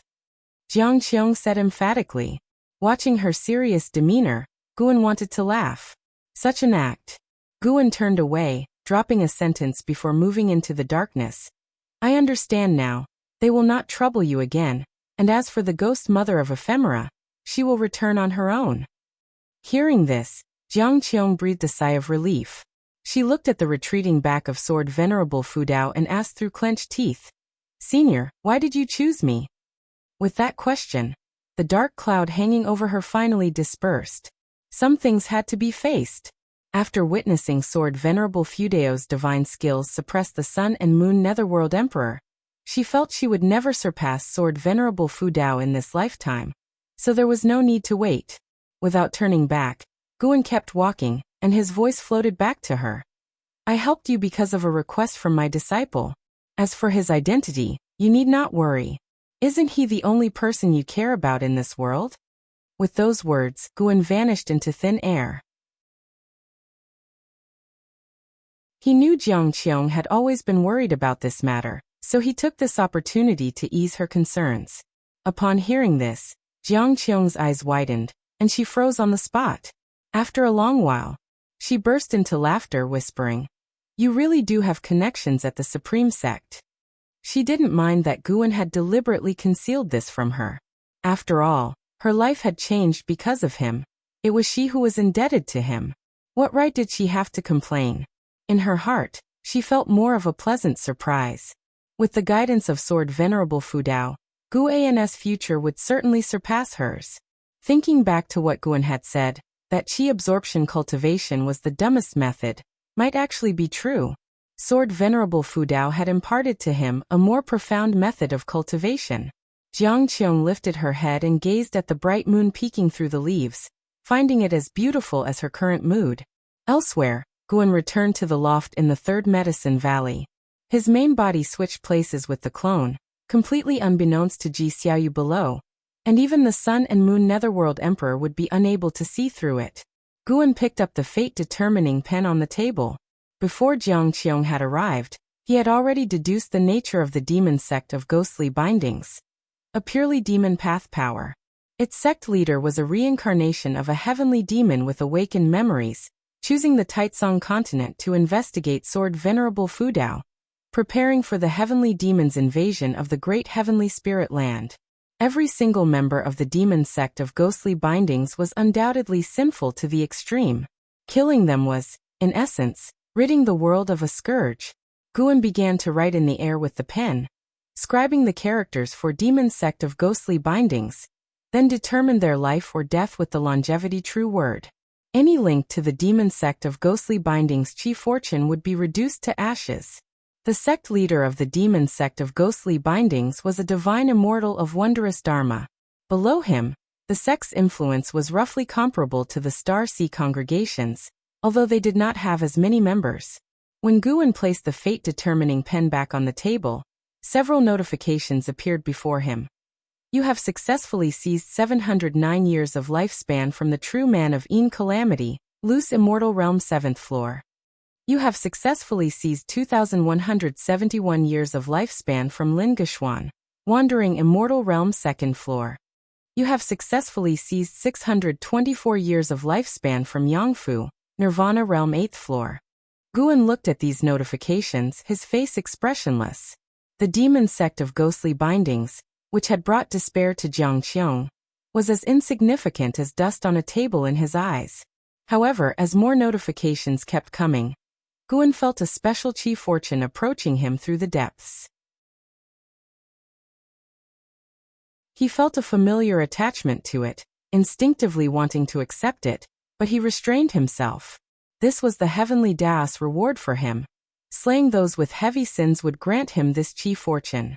To be precise, it was not exactly qi fortune, as it was both invisible and intangible. Merit. Guan suddenly had an epiphany. The concept of merit was long rumored among the mortal world. It was not without foundation. Indeed, as humans acted, the heavens did watch. Unlike the great cold demon sect, the demon sect of ghostly bindings bore greater sin. While the great cold demon sect could wash away much of its sins with the qi fortune of the holy court, the demon sect of ghostly bindings did not rely on the holy court, acted recklessly, and had sins rarely seen in this age. The heavenly Tao merit Guan would receive for eradicating the demon sect of ghostly bindings was immense. If he mentally accepted it, it would rush toward him. Guan did not accept the heavenly Tao merit.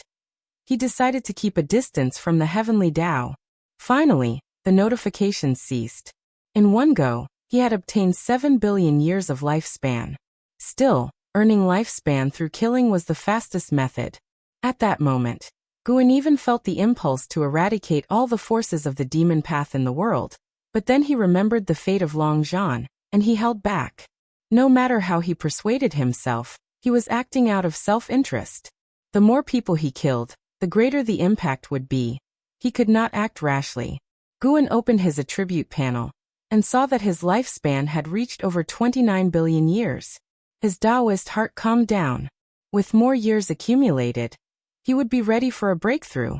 Although he had no concerns about the passage of time, he knew he must continue to grow stronger lest any insurmountable enemies appeared. The moon set and the sun rose. At noon the next day, Ji Xiaoyu came to find Guan. The Juhua sect disciples have been released, Ji Xiaoyu said, looking intently at Guan. Guan put down the book in his hands and looked up with a smile. Thank you. What is your relationship with the Juhua sect leader? She asked. Hearing her query, Guan did not conceal the truth and roughly explained the process of his acquaintance with Jiang Qiong. She offered me considerable help in the early stages of my immortal cultivation. Without her guidance, I wouldn't have achieved what I have today. Guan said earnestly. What else? Ji Xiaoyu inquired. Guan asked in surprise. What do you mean by what else? What else do you want to know? Ji Xiaoyu was about to speak, but then her expression shifted, and she said, Never mind, I have my destiny in this life, and cannot obtain longevity. The fact that you have so many women who treat you well means that even if I return to my original self, I would have lived a content life this time around. You speak as if you're a different person. You are you, and the soul doesn't change. You have no need to worry, Guan said, trying to comfort her. Ji Xiaoyu shook her head. You don't understand this feeling. With that, she turned and left. Watching her go, Guan couldn't help but think of her previous incarnation as the third Mississippi. He suddenly felt some regret. Perhaps it was from experiences in his youth, but he held complex feelings for the third Miss, gratitude, and perhaps affection as well. Maybe Ji Xiaoyu was right. At least in this life, she seemed like a different person compared to the third Mississippi. In that case, he had yet to see the third Miss for the last time. Perhaps at the end of her life, the third Miss never even thought of him. Guan shook his head and chastised himself for being sentimental. He picked up the Green Hero Travelogue and began to cultivate his mind. It was Xian Tiany's free-spirited literary style that influenced Guan, helping him dispel the meaningless sorrows in his heart multiple times. Those who were gone had passed away. It was important to cherish those who were alive. Life must go on. Such were Guan's thoughts as he soon became engrossed in a story of an isolated island.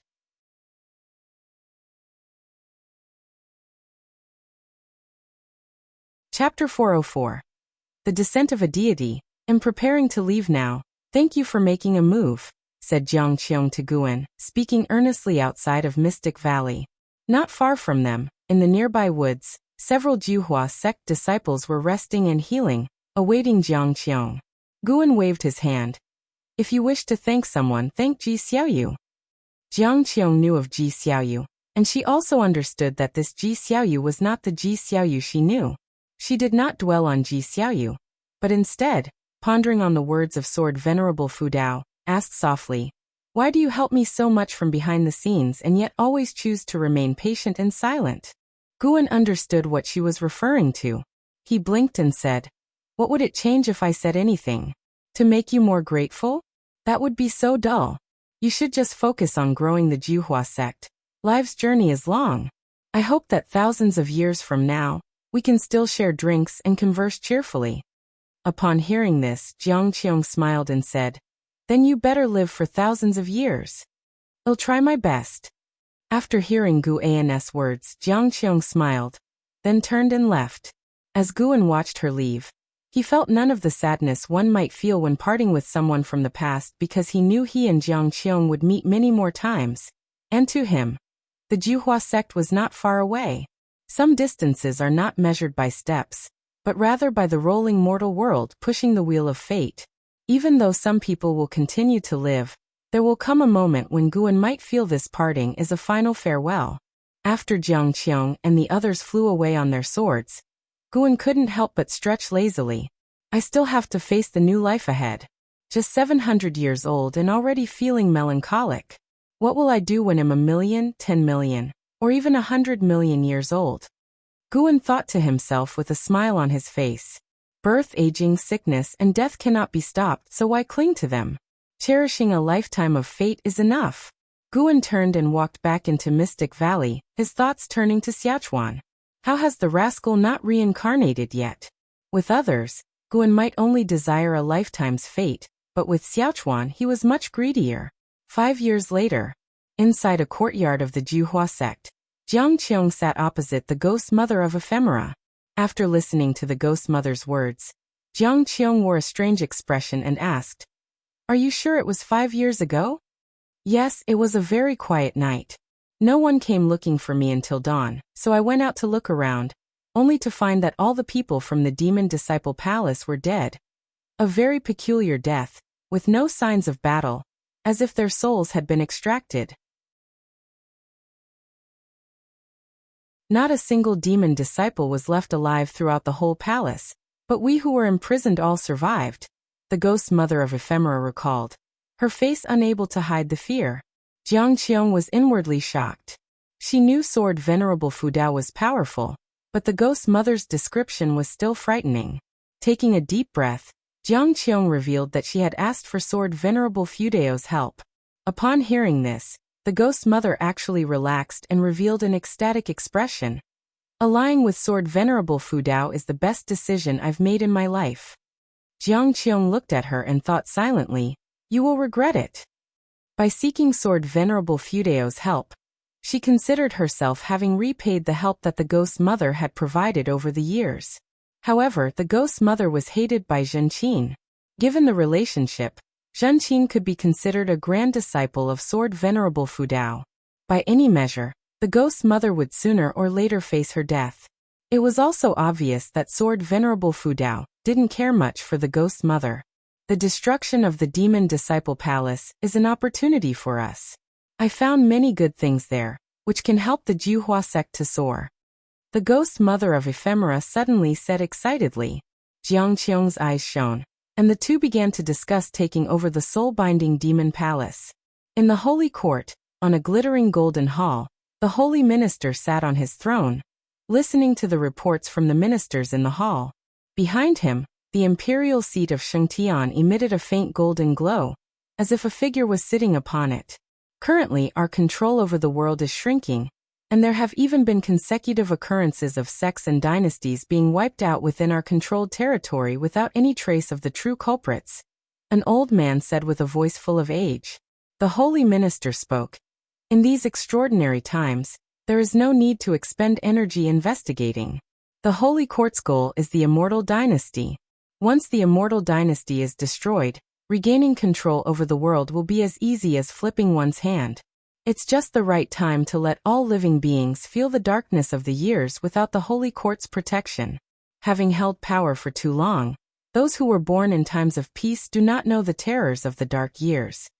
His words received approval from many in the hall, as the Yuanshu ancestor had blessed all living beings, and even opened up reincarnation, resulting in the immortal dynasty having a better reputation. This could be glimpsed from the difference in the growth of their respective chi fortunes. The hearts of all living beings were leaning towards the immortal dynasty.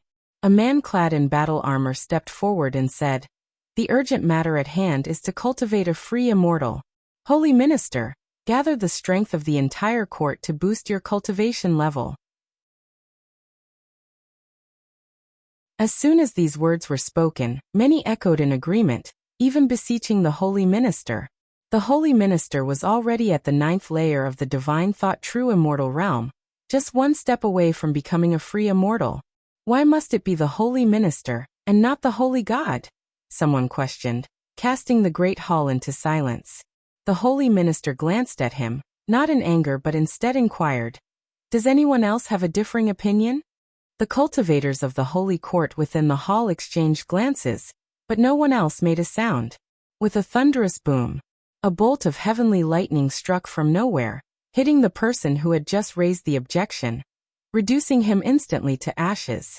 The holy minister stood up and declared, "Since you all wish for me to attain the status of a free immortal, let us then prepare the plan.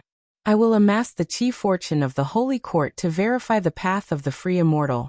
Let the citizens of the holy court witness my process of tribulation crossing, to broaden their horizons." Many in the hall wore ugly expressions. Even if they feared the holy minister's power and dared not object, how could they not be angry in their hearts at the sight of the holy minister executing a court official at will? In the end, led by someone taking the initiative, everyone began to thank the holy minister on behalf of the citizens of the holy court. The holy minister looked up, and the vision of a starry sky emerged above him. That fellow should be returning soon.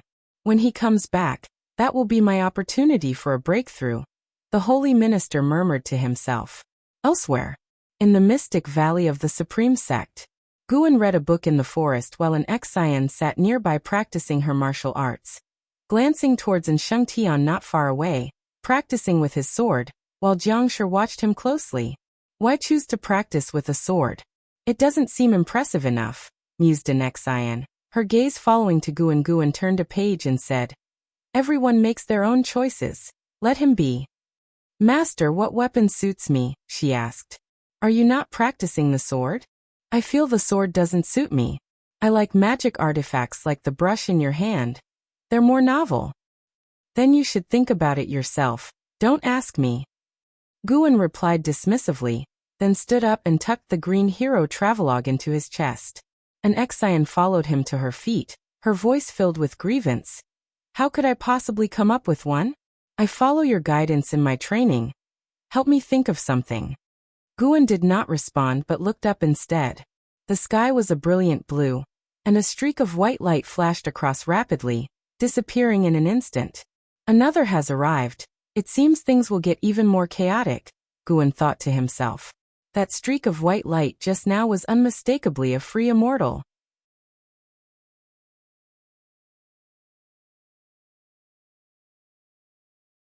Chapter 405. Zhuzai's Prudence, a mortal world deity. Master, what are you looking at? An Xian curiously asked as she too looked up, but there was nothing in the sky. She would not believe that Guan was just looking at nothing. He must have seen something. Guan withdrew his gaze and said with a light smile, Another formidable fellow has descended to the mortal world. How formidable! So formidable that not even the heavens can stop him. Listening to his words, an Xian contemplated in silence. Guan then looked at Shengtian. Perhaps it was because there were too many peerless talents around him that Shengtian's talent seemed mediocre in his eyes. However, it didn't matter. Guan had taken him in merely wanting to give him a hand, not expecting anything in return. The younger generations had their own lives to live. He was there to provide help. Where they chose to go was not his concern. Guan shifted his attention and walked towards the valley. An Xian hurriedly followed. Jiangshi turned his head, feeling anxious. He knew that Guan was the sword venerable Fudao, who had a disciple that was a legend of the supreme sect. It was clear that Shengtian was far behind Hao, and Jiangshi, having heard of Hao's deeds, knew how astonishing Hao's speed was. Hao had that incredible speed because Guan had personally guided him, which was not a treatment Shengtian received. Guan had watched Shengtian practice many times, merely observing, which made Jiangshi anxious. Without solid fundamentals, the gap with those peerless talents would only grow wider. Master, how is my knife technique? Shengtian suddenly turned his head and asked Jiangshi, his voice excited. Jiangshi answered in a perfunctory manner. You still need to practice more. Having said that, he left with a sweep of his sleeve. Shengtian was puzzled. Why did it seem like his master was in a bad mood? On the other hand, Guan took an Xian to Mortal World Peak, where he taught her cultivation. Guan spared no effort in nurturing an Xian. She was, after all, his treasured disciple. He truly planned to train an Xian to surpass Hao and Yang Jian. At present, Zin's talent was indeed far from those two, but Guan had resources and could impart teachings, so there was hope to bridge the gap in talent. Hao and Yang Jian did not have the guidance of the Taoist hidden immortal. 2 ancient hours later, Guan was walking down the mountain trail, while an Xian stayed on the peak. As Mortal World Peak changed its criteria for accepting disciples, there were now many below the Nirvana realm. Along the way, Guan encountered disciples greeting him, and he would nod his head with a smile. Unlike the ever-changing Supreme Sect, Dingtian Peak hadn't changed much. Even the flora along the path had stayed largely the same for many years. After a long time, Guan reached the base of Dingtian Peak, where there were more and more disciples, and the noise grew louder.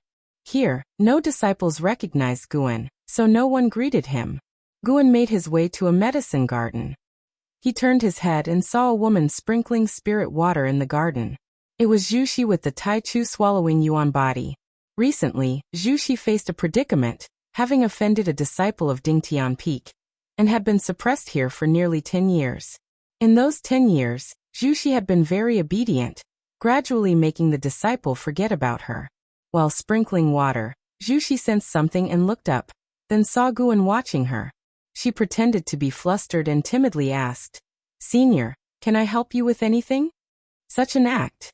This individual seemed to be at the nascent soul stage 5th level, but in reality, she had once consumed the spiritual power of a unification realm cultivator, even destroying their soul.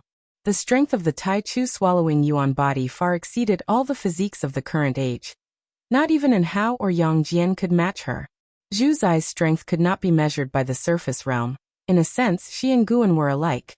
She could consume spiritual power and mana, while Guan could take lifespan. "It's nothing, I just happened to pass by. Why are you the only one in this medicine garden?"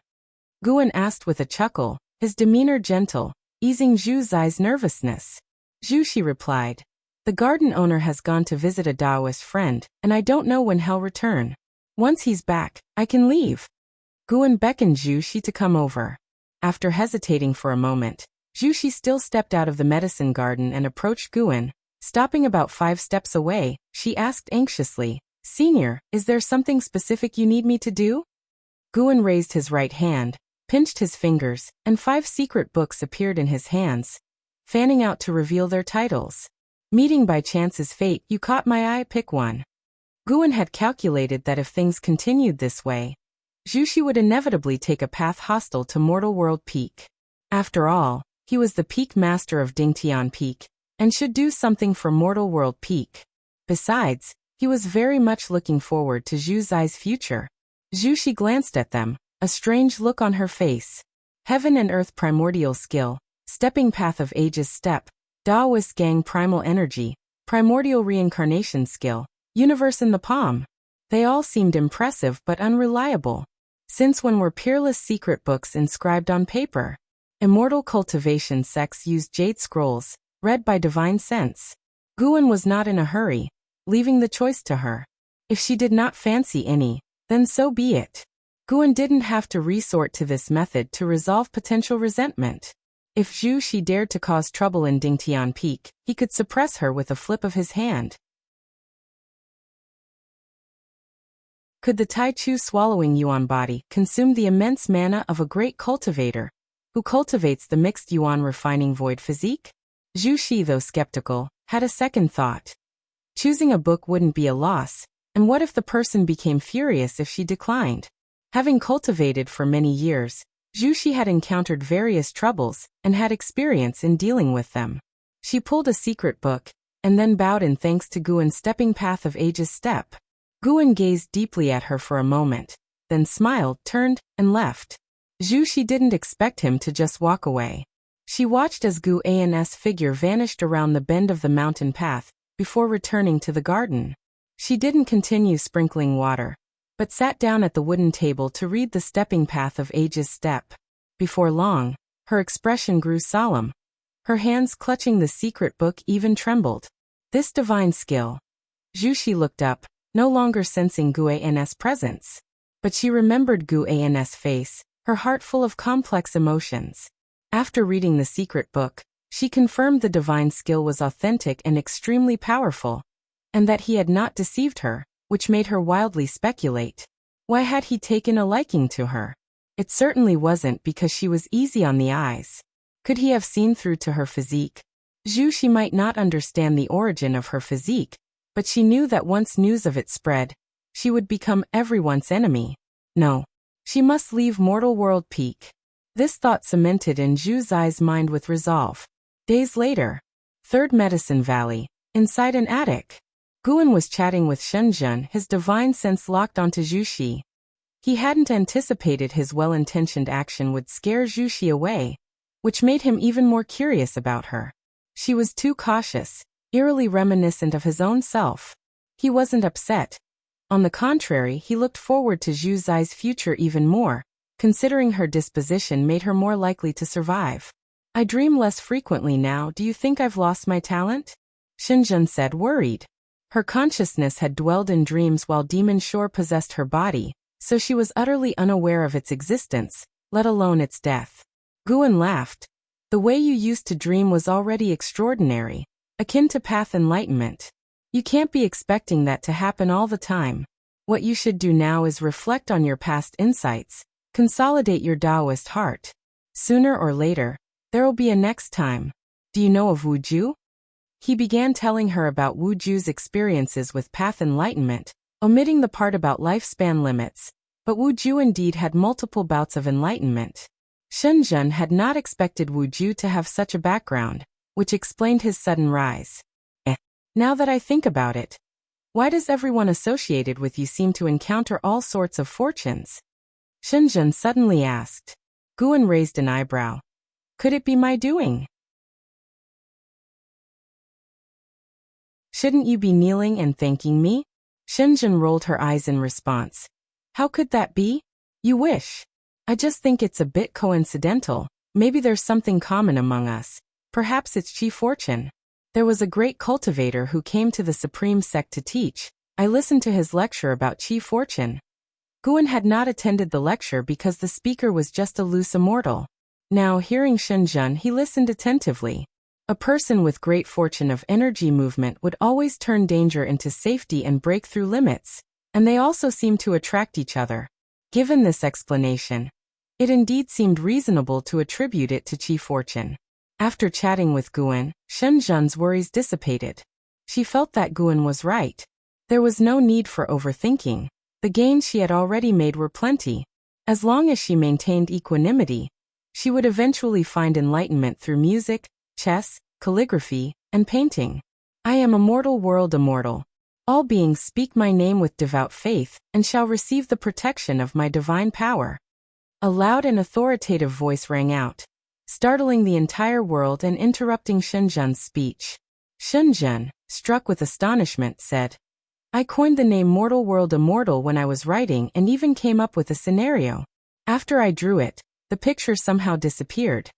Guan immediately knew it had been destroyed by Demon Shore, fearing it would alarm the Mortal World Immortal. This Mortal World Immortal was also of the 9th level in the free immortal realm. He lacked the Chi Fortune of the Holy Court, but was entangled in intricate karma with it. His arrival was likely at the Holy Court's behest. Should I redraw it for you? Shenzhen offered, standing to grab pen and paper. Wait, with him now descended to the mortal world. You dare to draw? Aren't you afraid he might suddenly appear before us right now? Guan glared at her, irritated. Shenzhen realized the logic, and opted to sit back down. He claims divinity. Could he be an actual immortal? Shenzhen asked, curious. Before the conflict between the Immortal Dynasty and the Holy Court, people thought they were immortals.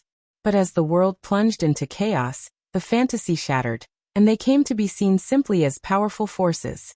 Guan shook his head. How would I know? Shenzhen's eyes widened. But you wrote Investiture of the Gods, Journey to the West, Romance of the Three Kingdoms. Surely in dreams, an immortal graced you. You must know more than I do. She was convinced those 3 books weren't fabrications. They must represent some part of immortal history. Not just her, many people believed the same, which is why Panem was still remembered.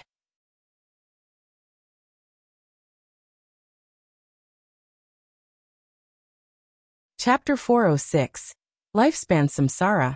The ultimate. The proclamation of the mortal world god startled all living beings under heaven, but the reaction within the Supreme Sect was minor.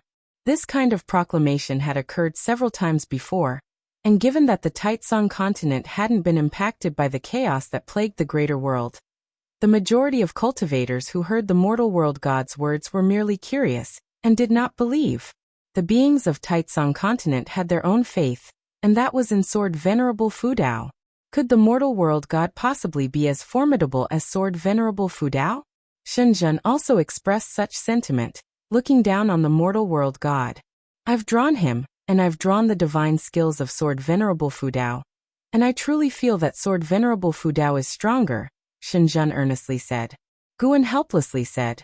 Regardless, the fact that he can shout to the whole world means his cultivation level is beyond our imagination. We should discuss this less. Shen Zheng glared at Guan and said, Look at how timid you are. What's there to be afraid of? Would he dare to come to Sword Venerable Fudao's territory? Sword Venerable Fudao only protects all living beings. He doesn't intervene in personal grievances. That depends on the cultivation level of the visitor. With an existence like the mortal world god, it's impossible that he came for just any individual. Sword Venerable Fudao certainly won't give him the chance. You speak as if you understand Sword Venerable Fudao the best.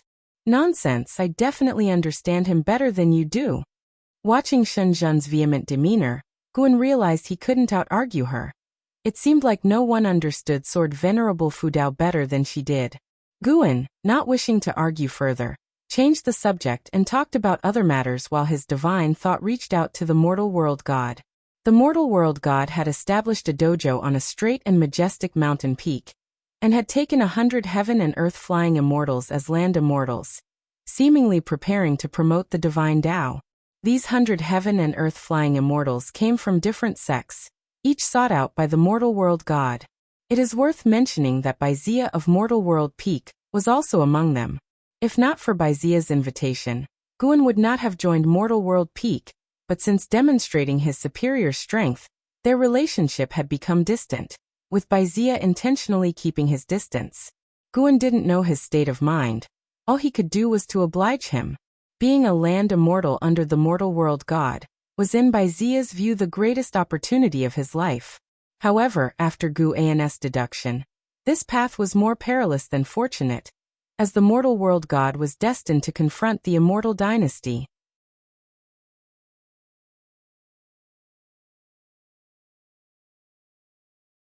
He too had completed the trial, ultimately being slain by the Black Profound Emperor in the River of Destiny. No need to mention the Dark Heaven and Earth, as it was where Chu Lu and Xiao Shengtian had been, both killed by the Black Profound Emperor. Both choices likely meant confronting the Black Profound Emperor again. Whenever Guan mentioned the Black Profound Emperor, he would bristle with annoyance. The Annihilation God Emperor had suppressed Long Zhan, and could at least be considered to have eradicated a scourge for all living beings. But what about the Black Profound Emperor? This bastard was motivated entirely by personal vendetta, and moreover he was a higher realm bullying a lower one. No, he couldn't allow himself to become hostile towards him. He needed to treat him with indifference. Guan adjusted his mindset and turned his gaze to the first option. Great Heavenly Spirit Land. What would happen if he chose the Great Heavenly Spirit Land?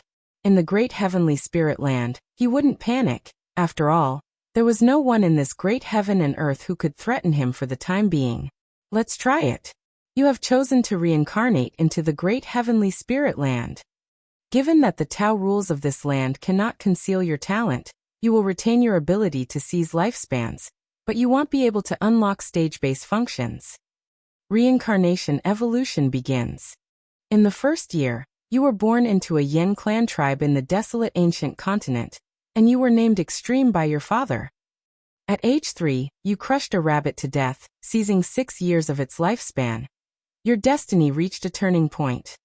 At age 7, your chi blood reached the level of a wilderness beast, and you were proclaimed the #1 divine son of the tribe. At age 12, you defeated all challengers within the Yen clan tribe, becoming the champion warrior crowned by the Yen ancestors. Looking at the prompts before him, Guan's expression became strange. Tribes? Yen clan? He calculated and realized that the Great Heavenly Spirit Land had no Yen clan tribe, which meant that this lifespan samsara was not set in his own time point. He continued reading.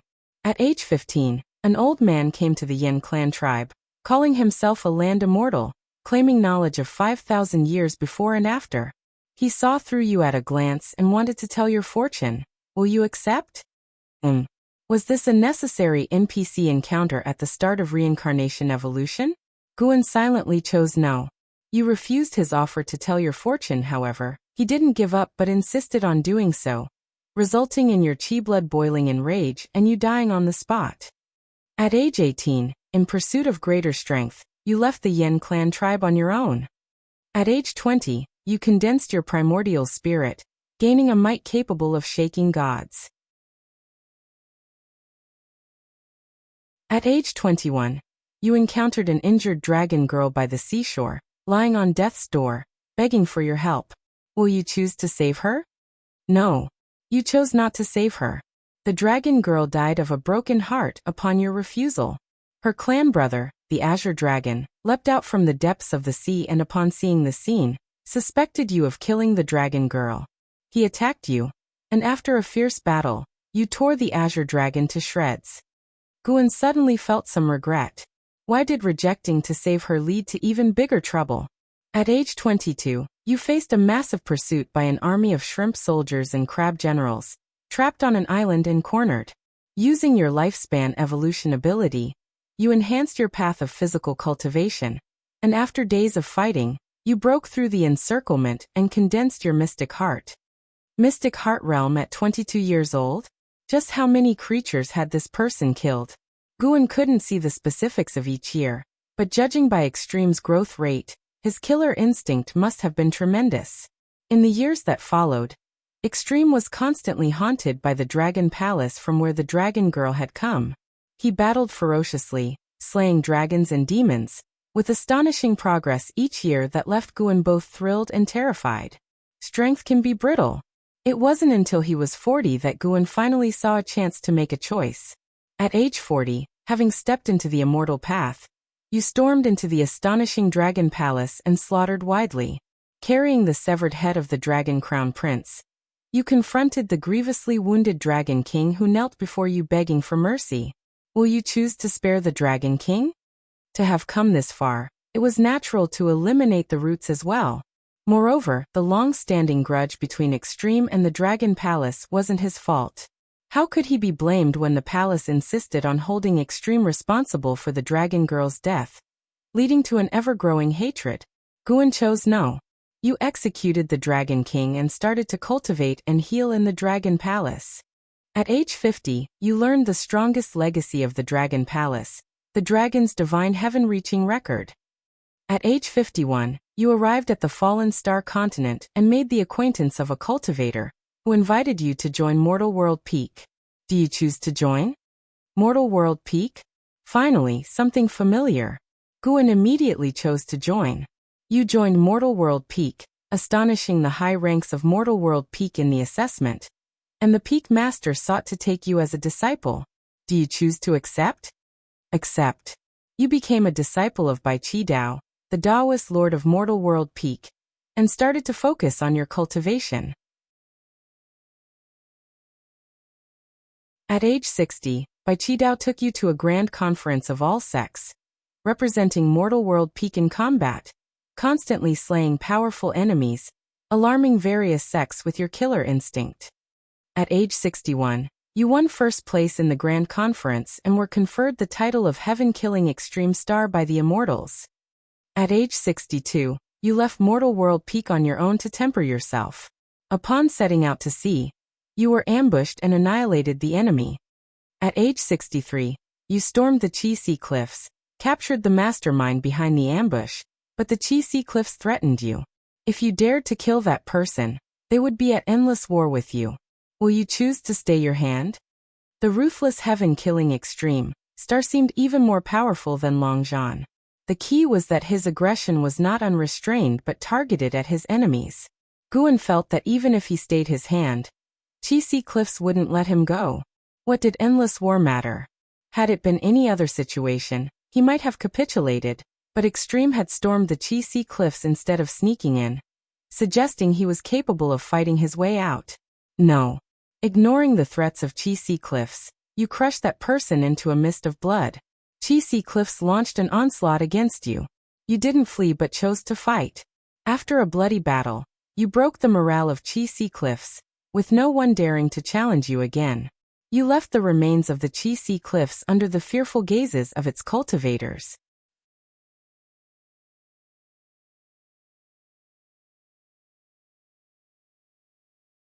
Chapter 407.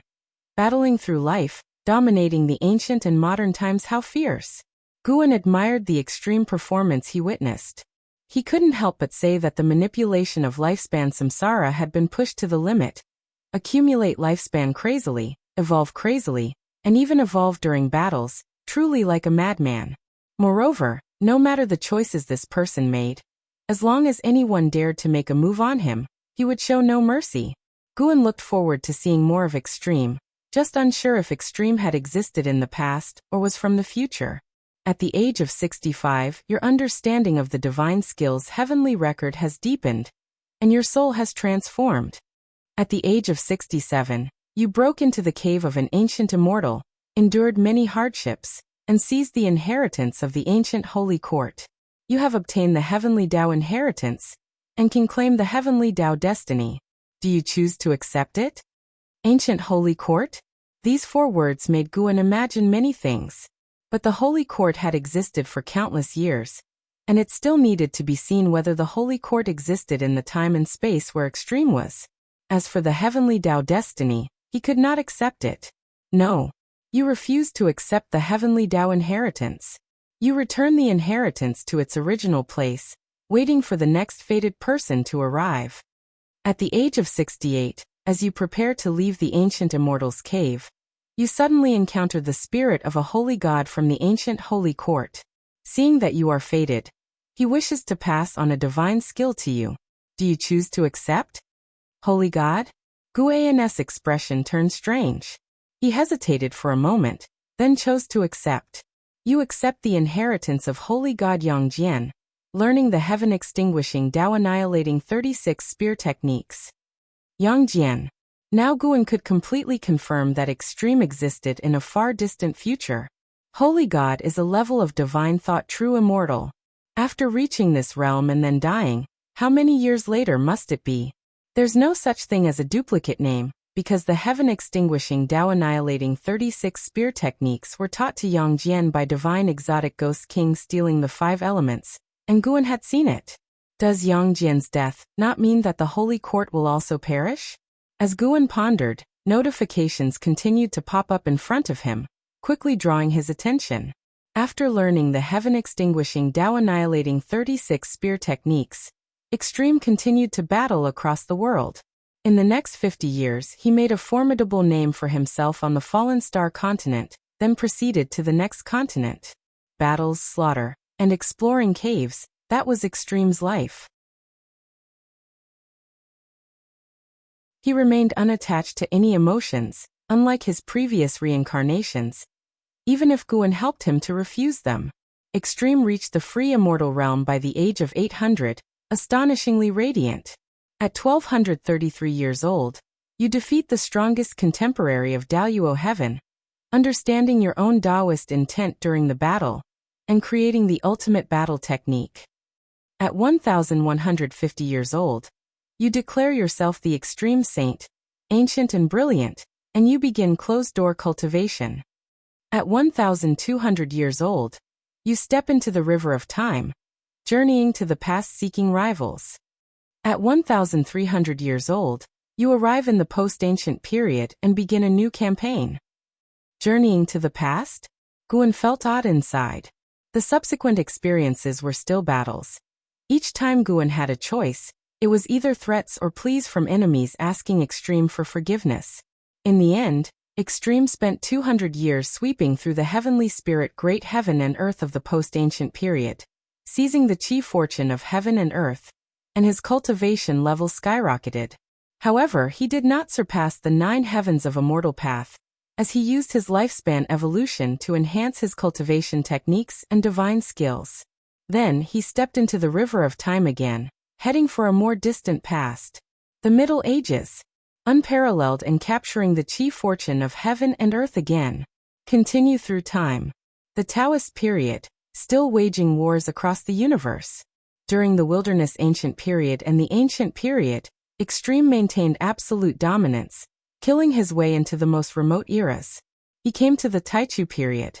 At 3236 years old, you encounter the senior disciple of the Taitsong sword sect. You initiate a battle, defeat your opponent decisively, and choose not to kill him, letting him go. At 3237 years old, the sect master of the Taitsong sword sect descends, wishing to test his strength against you. Ultimately, he cannot withstand a punch from you, and the sect master of the Taitsong sword sect meets a crushing defeat. At 3,238 years old, a river formed from concentrated sword chi descends from the sky, blocking your path. An ancient founder of the Taitsong sword sect appears. His sword intent shakes the heavenly spirit great heaven and earth, and you engage in a monumental battle. Ultimately, you scatter his sword intent using the ultimate battle technique. And as the battle takes a tragic turn, and he is on the brink of death, you feel an unusual hesitation in your heart. Do you choose to save him? Taitsong sword sect. The words Taitsong also made Gu An's heart waver. After a moment's thought, he decided to save him.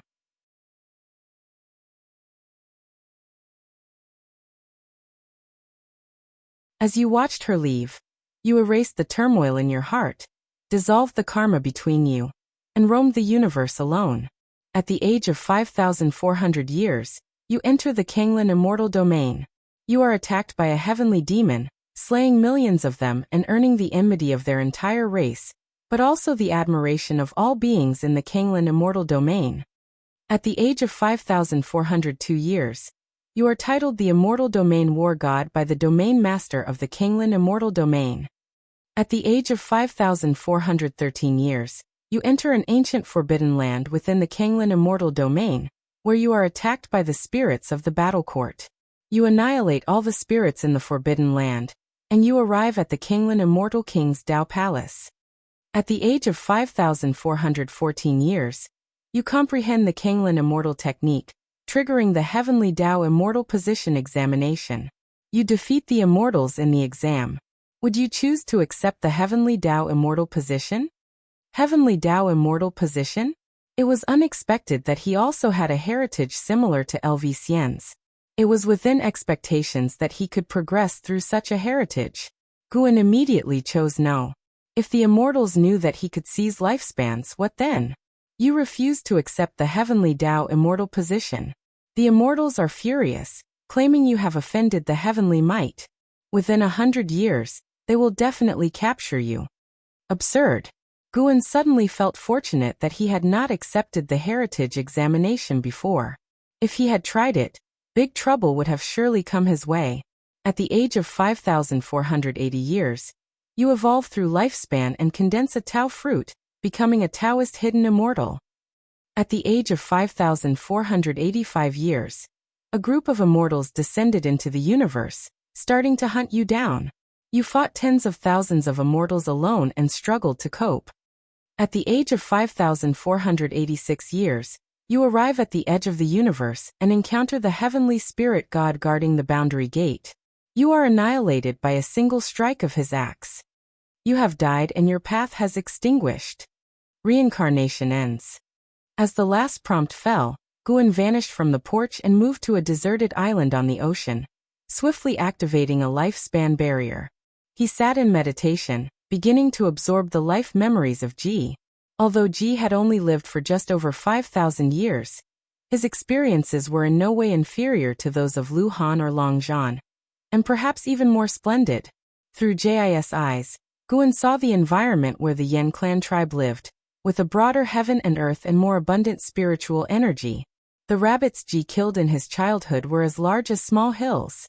From a young age, Ji, who had exhibited exceptional strength, was the treasure of his entire tribe, dearly loved by everyone. Before he left the Yen clan tribe, he had never suffered any hardships, with everything going smoothly for him as he hunted year-round, accumulating a substantial lifespan. Afterward, Guan saw the desperately endangered dragon girl, extraordinarily beautiful with a pitiable look. If it were him, he might not be able to resist helping in such a situation. Yet the dealings of the Dragon Palace were overbearing, and no matter what, conflicts might be unavoidable. Jis grudges with the Dragon Palace lasted many years. Guan found that Ji was fighting almost every day, and with this speed, his lifespan growth was definitely fast. He was immersed in Jis memories.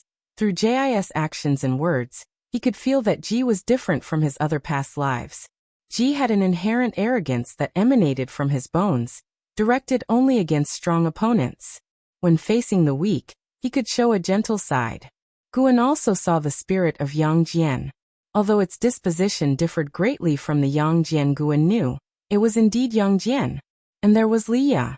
During the Taichu period, Li Ya, with his white hair and powerful presence, had almost reached the current Gu Ans Taizong sword intent.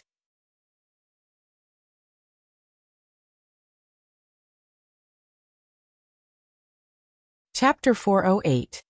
Whose past life is stronger? Guan was immersed in the extreme memories, experiencing his heart-wrenching life. At the same time, Gu Ans' understanding of the ultimate battle technique deepened. Although it was called a combat skill, it was actually the way of extremes. He combined all his cultivation techniques, divine skills, and spells into the ultimate battle technique, forming a combat system unique to himself. Through this memory, Guan could confirm that the Taichu period was immeasurably distant from the present, perhaps impossible to measure in millions or tens of millions of years. Taichu period, ancient times, Middle Ages, Taoist period. Each period was separated by countless years, and in the Taichu period, one could still encounter Li Ya, Li Xiandao, and Lv Xian, but in the later ancient times, their legends were no longer to be found. Yang Jian didn't even survive until the Taichu period. Guan thought of many things, but he didn't feel that the future was already set, nor did he worry about those friends who did not appear in the extremities of his life. Rather, he experienced the life of the extreme.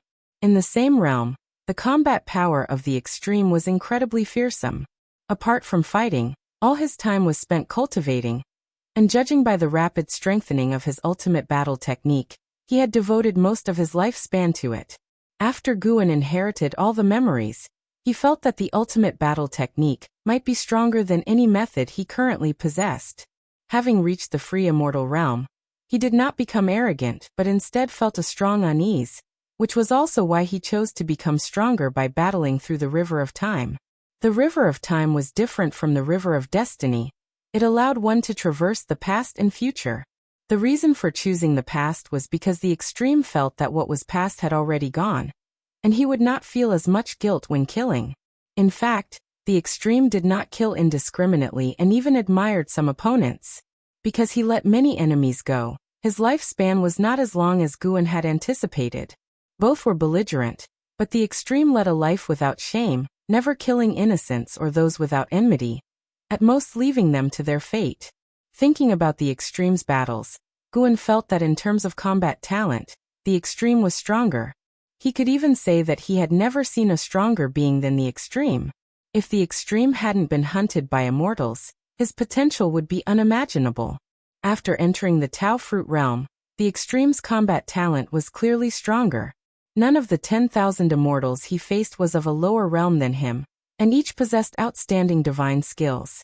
Every one of them brought a sense of pressure that surpassed any opponent he had faced in his earlier life.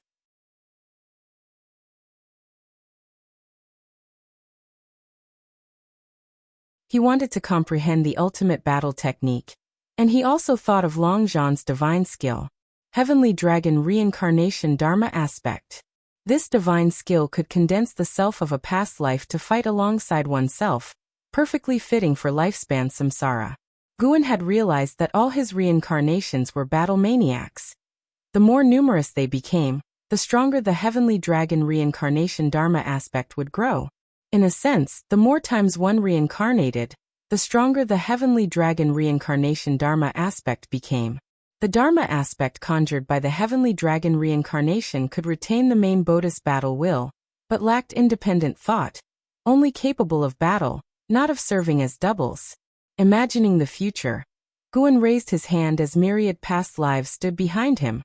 How spectacular was that vision! The divine skills created by Long Zhan, like the ultimate battle technique, had immeasurable potential. Guan took a deep breath and ceased to dwell on the comparison of strengths and weaknesses with the polar extreme. Even if he failed, so be it. Then he would just continue to grow stronger. It was precisely the right time to temper pride and complacency. Guan stood up, then went downstairs, ready to practice drills with his disciples. Just as he reached the bottom of the stairs, Ji Xiaoyu also came out, saying she wanted to join him in practice. He did not refuse. During the drill practice, Guan could feel Ji Xiaoyu observing him.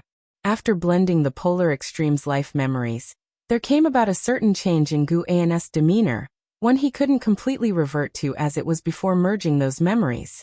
He wasn't afraid of Ji Xiaoyu seeing through him.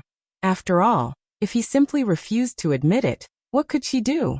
After the practice was over, Ji Xiaoyu invited Guan to her room, and he did not refuse. Once inside, they sat down opposite each other at the table.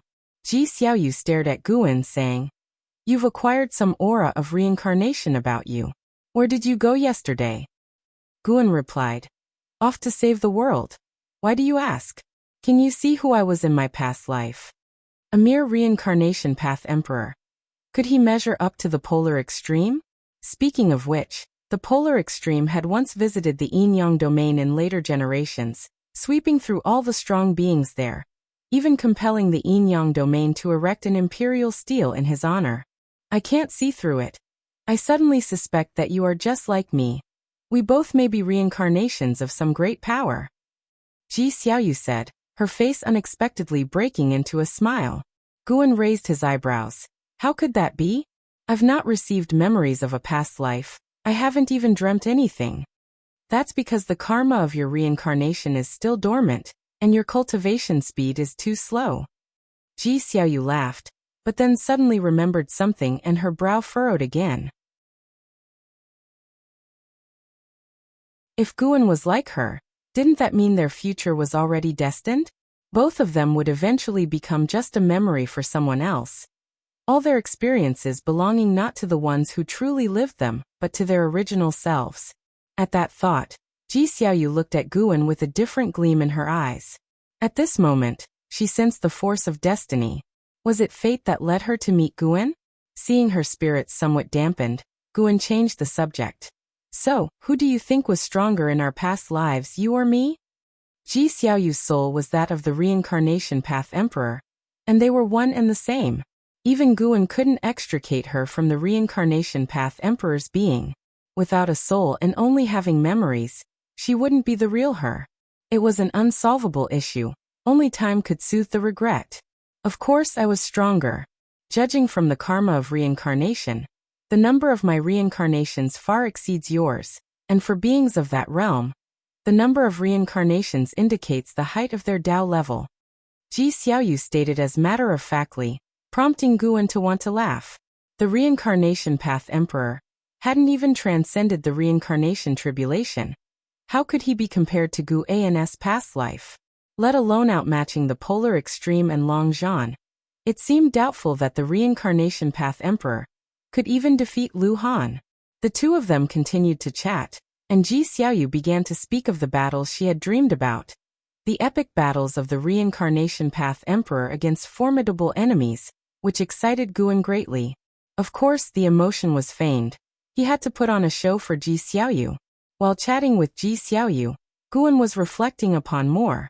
He thought about incorporating the polar extremes cultivation methods into his teachings for his disciples, which might make them stronger. He would start with an X-Scion. Nobody could possibly possess the polar extremes battle talent, but if an X-Scion could achieve a mere 1/10,000th of the polar extremes combat achievement, even she could sweep through her peers. Regrettably, the polar extremes life had not intersected with Anhao's, leaving the future of Anhao an unwritten story. As it stood, though Anhao could not compare to the polar extreme, both had different growing environments, and the future remained uncertain. Late at night, Hidden Spirit Palace. Guan was instructing the deep-sea dragon carp in cultivation. After shapeshifting, the deep-sea dragon carp, clad in white, looked even more feminine with her black hair neatly pinned up. He intended to reprimand the deep-sea dragon carp, but found her transformed appearance quite pleasing to the eye, so he held back the critique. The deep-sea dragon carp, receiving direct guidance from Guan, was very joyful, speaking even more tenderly than an X-Scion in Yilan, sometimes drawing Guan's gaze to linger. Once Guan finished instructing, he lay back in the chair to read. The deep-sea dragon carp, practicing her step technique beside him, inquired, "Master, I've been reading the book you gave me. Do you think I might have a chance to turn into a dragon someday?" She was named Longli because she carried the blood of ancient true dragons. Deep in her bones, she yearned for the stature of an ancient true dragon. Guan, flipping through the pages of Green Hero Travelogue, casually responded, "Keep cultivating well, and in the future, whatever you wish to do or become, you might have the chance." Hearing this, the deep-sea dragon carp felt greatly inspired and practiced the stepping path of ages step with even more diligence.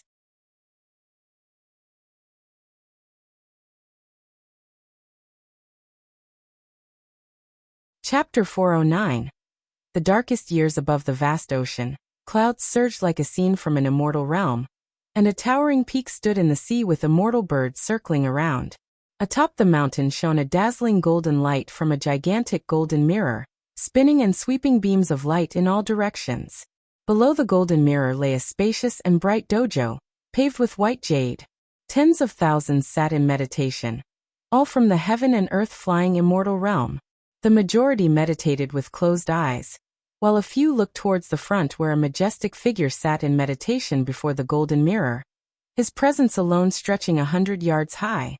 Mortal world god, clad in a black Taoist robe, holding a horsetail whisk, his half-white hair bundled behind his head with jade pins, his face weathered as if worn by the ages, he emitted an immense and boundless aura of Taoist sorcery simply by sitting there. Mortal god, now that the world is in chaos, when will we, the followers of divine Tao, descend the mountain to save the world? An elder suddenly spoke out, prompting everyone to open their eyes and collectively gaze at the mortal world god. Even Baizia, from Mortal World Peak, opened his eyes to look.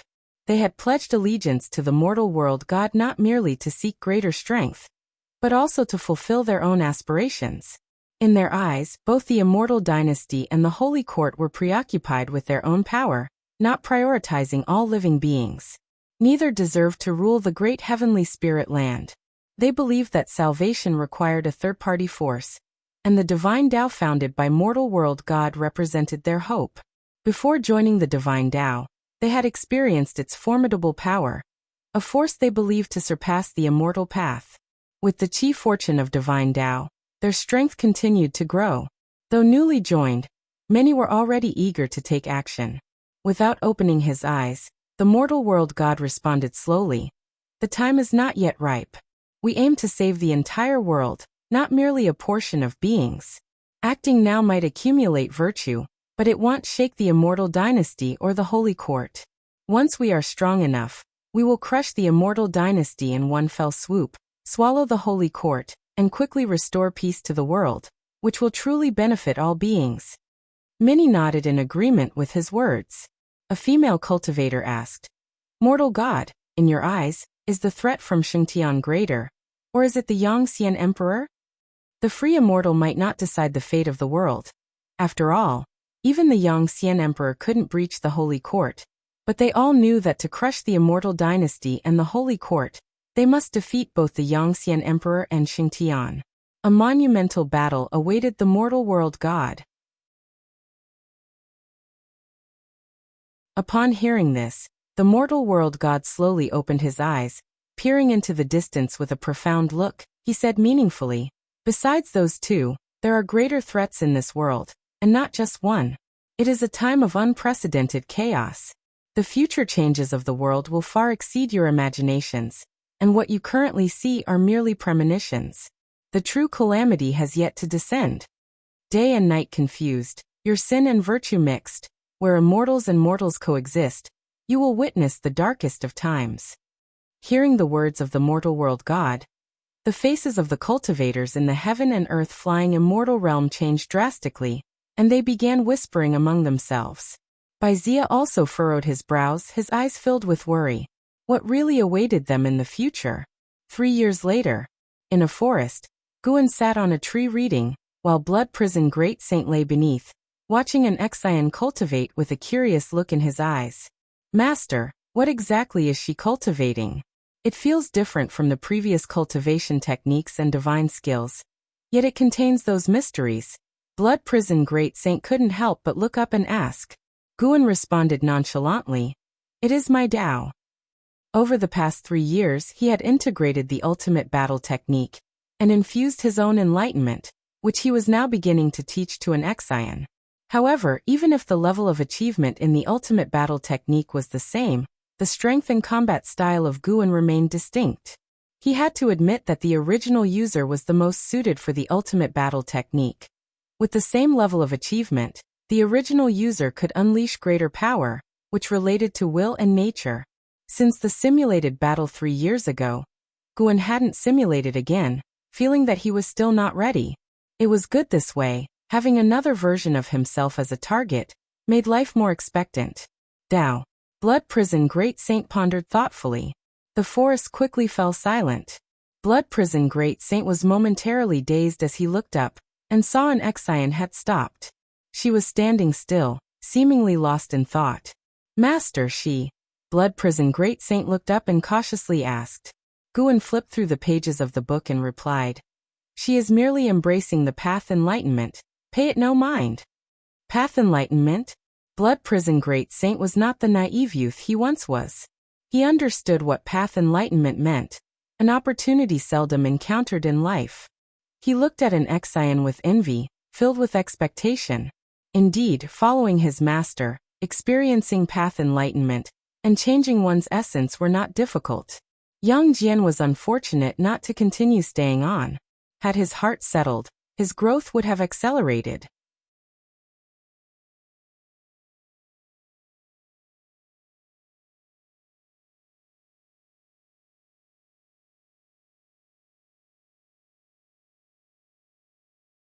Guan was very supportive, not only listening intently but also expressing various emotions.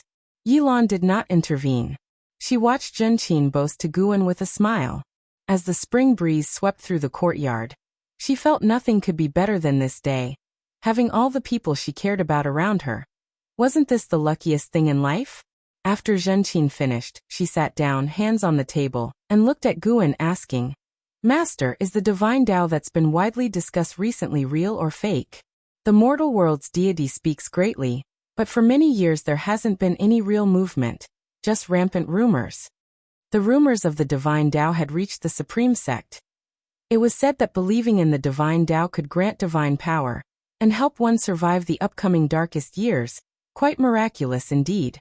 Guan had also heard such statements in the Third Medicine Valley, but he hadn't taken them seriously. The future was becoming more chaotic, and the deity of mortal world's divine Tao was merely one part of the grand torrent of the world, and hardly decisive in the future's direction. The deity's proclamations were loud, but essentially, he was just a pawn of the Holy Court. How could a pawn compare to the Holy Court? More free immortals would appear. During Gu An's previous breakthrough, 2 free immortals had sneaked into the reincarnation vortex, the purpose of which was still unclear. Who can really know what's true or false? But I've heard it's quite chaotic overseas.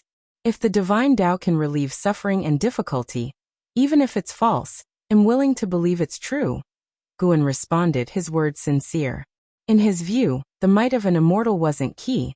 Since one is deemed an immortal, they should prioritize aiding all living beings. Whether in his past or present life, stories about immortals were always about righteousness and great benevolence, signifying that the meaning of immortals wasn't merely human fantasy, but rather a notion once conveyed by the immortals themselves. Since it had been conveyed, that was the role these immortals granted themselves. Zhenqin nodded and said, Exactly, what difference is there between an immortal that doesn't help others and the immortal dynasty or holy court? The world certainly did not need another immortal dynasty or holy court. Yilan spoke up. These matters are too distant for us. Why think too much about them? It might be better to contemplate how to achieve nirvana. Hearing this, Zhenqin frowned slightly and asked, Nirvana, is there really hope for us? Despite already being a great cultivator of the void-crossing realm, she still felt Nirvana realm was unattainably distant. She could hardly imagine how others had reached the Nirvana realm. Of course there is. If you keep hope alive, anything can be realized. I believe you can do it, Guan said cheerfully. Both women had reached the void-crossing realm, and a century ago, they had unleashed their cultivation levels, their maximum lifespans extending beyond 1,200 years. Yilan looked at Guan, her gaze falling on his forehead. Gu An's apparent cultivation level remained at the nascent soul realm, but both she and Zhenqi knew he must be concealing a stronger cultivation level, especially since the primordial reincarnation skill was passed to them by Guan. Over the years, Gu An's bearing had grown increasingly strong, nothing about him indicating mediocrity. Master, if you release your cultivation level, could you reach Nirvana realm in one go? Zhenqi asked curiously. Guan said, Nirvana realm? You underestimate me. I could directly advance to the 9 heavens of immortal path. Master, how many drinks have you had? Do you think I'm bragging? So, are you saying you're even more formidable than Yangxian Emperor? Let's say it's 50-50. What does that mean? That you have a 50% chance? Pfft. Zhenqi burst into laughter at Gu An's jests, and started boasting along with him. Yilan watched them amusedly, though she didn't think Guan was as powerful. After all, she had grown up with Guan, and knew the beings of immortal path realms were ancient creatures thousands of years old. It was said that Yangxian Emperor had lived an indeterminate number of years, an evident age gap existing there. However, Yilan thought of Sword Venerable Fudao backing Guan. That old man probably did have a 50% chance against Yangxian Emperor. Gu An's bragging might also have been backed by inquiries to Sword Venerable Fudao, getting such an answer. After a long chat, Guan saw that the conversation had run its course and rose to take leave. Yilan tried to keep him, but Guan, wishing to explore the subsect, politely refused. Guan left Yi Mansion alone, and then strolled around the city. Compared to Supreme Sect, the order and subsect seemed even more chaotic, with many stalls on the street selling practical items. All disciples coming to subsect aimed to train in the lands of demons. Many disciples bore wounds. As the world descended into chaos, numerous demon and ghostly creatures infiltrated Taitsong continent, coming for survival. Guan didn't stop them. Their arrival also helped the human race cultivators to grow stronger. Of course, it was more dangerous, but ultimately, everything depended on individual strength. Great demon creatures brought not only competitiveness but also demon treasures, providing more resources for cultivators. The current Guan didn't hunt. Merely harvesting medicinal herbs sufficed to significantly increase his lifespan. As he walked, Guan saw someone. Zhang Shi, the entity bound by the causality of reincarnation, whose true self was a free immortal undergoing reincarnation tribulation. He was also well versed about reincarnation path emperor, clearly no ordinary figure.